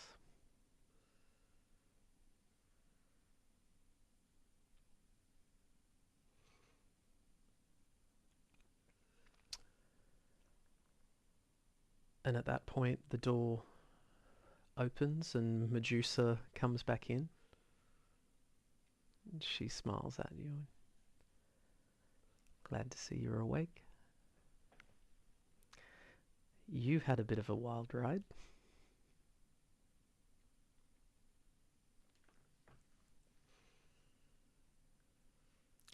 Did your mother ever tell you about the site?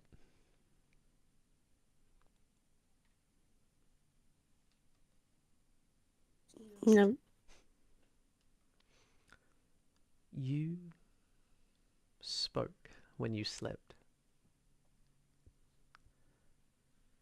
The site can manifest in different ways in different people, but it has to be the right person. You could have been muttering, but I'm sure that you told us what our future holds. Friend learned of an old pre-war facility nearby. Now, he wanted to get into that facility, but it's locked down tighter than anything else that we've seen. We can't hack the terminals to get through the door. It's made out of steel. We can't blow our way through it. But we think that you've told us the way through. She's like, you said the words corner of 6th and 9th, 11697. You told us flash the light in the darkness. You told us not the first but the second, not the fourth but the fifth. And then you slept.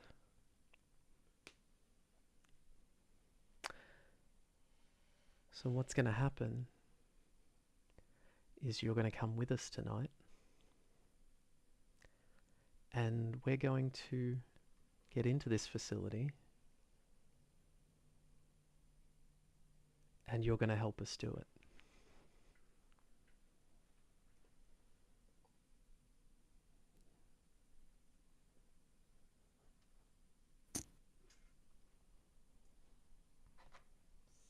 Saffi just stares at Medusa and awkwardly nods her head.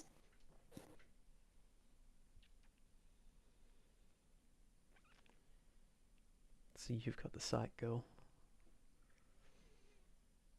That's rare, but powerful.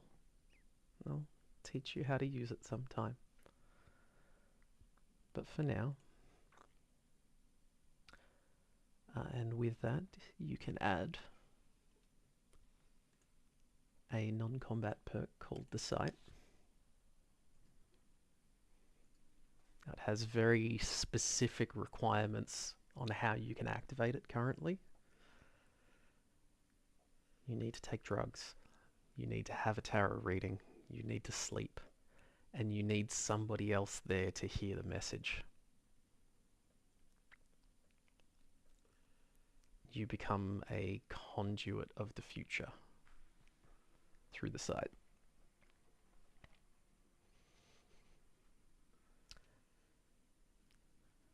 So friend comes in. He's hitching his rifle onto his back, and he leans in and he says, "Little Saffron, Saffi, you're coming with us tonight." And an hour later, there is four of you at the corner of 6th and 9th Street. You've been introduced to this blue-haired woman who's about the same age as you, who goes by the name of Shashishka. Um, friend says, "We'll stay outside. You and Shashishka go inside. Using what you've learned, we'll make sure nobody follows you." And so you go down an alleyway. Friend and another very large man who's just armed to the teeth. He's got weapons hanging all over him. Standing guard. Friend leans over, hits a button, and a keypad comes out of a recessed wall. He said, "This was as much as we found last time." And he keys in 11697, and the light blinks green, and the door opens up.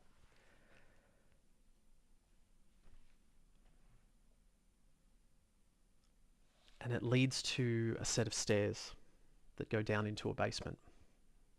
Shashishka moves ahead. She has a laser pistol drawn. You hear zit zit, two laser pistol shots, and then two thumps. And Shashishka comes back up the stairs and she's like, "Okay." You head down the stairs into a hallway. There's a plaque on the floor as you reach the bottom of the stairs that has this like official seal written on it. It says Defense Intelligence Agency.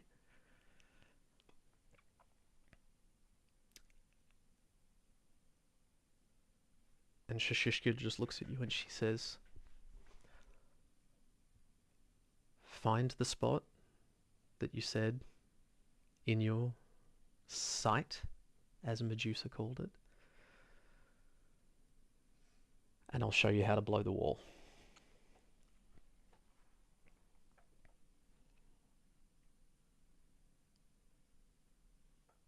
So when you had the sight, you muttered the words, not the first, but the second,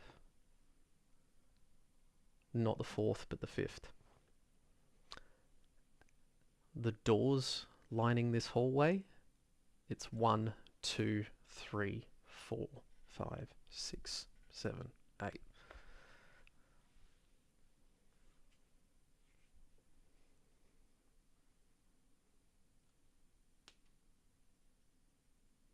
Door number 2. Yep. So you go up to door number 2. Do you try the handle or? Yeah. Mm-hmm. So you try the handle, the door opens, and inside there is what looks like what can be best described as a mail room with different sections behind this glass that, you know, when you tap on it, it seems like it's quite thick, quite durable. And you hear a call come down the stairs from friend going, We've only got a few minutes, guys. Speed it up. And Shashishka pokes her head in through the door and she's like, okay, this one? And she goes, which one next?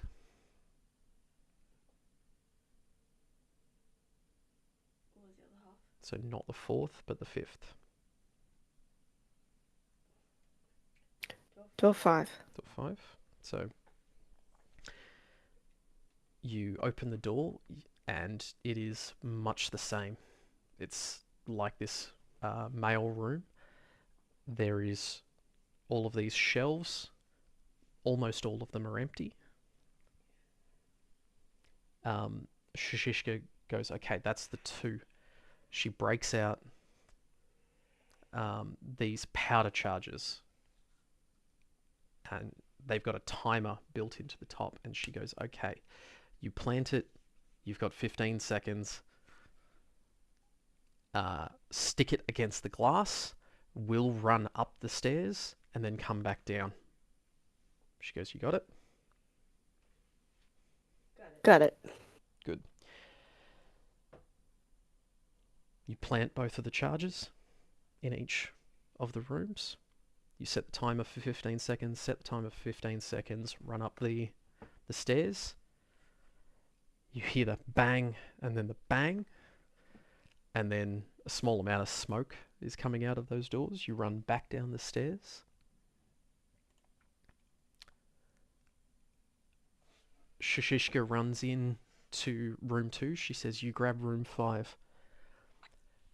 And there is all that's left is this case made out of like silver, like almost chrome.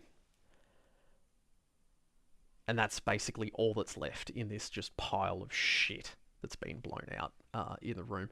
Shishishka pops her head out and she holds up a suitcase that looks exactly the same as the one you've got. And she goes, all right. She goes, if you need more of those charges, I can cook them for you. Among some other things, just in future. And you guys head back up the stairs. Friend takes one look at both of you with a suitcase each, and he goes, let's get home, little Saffi. He goes, you're one of us now.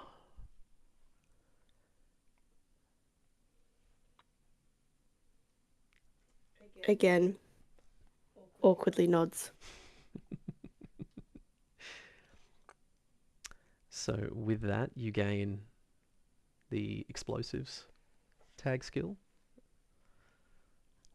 as you spend your time now learning how to use these different explosives. Due to your high intelligence, you can also distribute 2 skill points wherever you want. So whether you want to add them to an existing skill,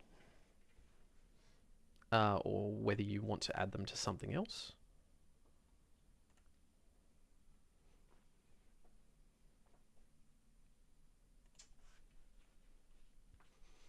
So you could do 1 and 1, or you could do 2 on the single thing.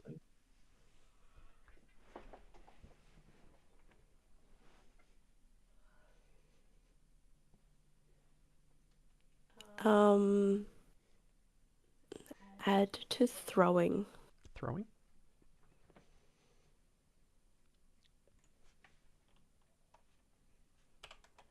Okay, 2 points to throwing. There we go. So you are now part of the gang. Thank you very much. Thank you. I can't get over the badness of this AI generated image. It is so good. It's like dance, intelligence, agmacy, defense, intelligence, I. That's the worst AI generated image I've seen. And you know what the kicker is? That was the closest to the actual words that I could find. Alright. Oh, thank you.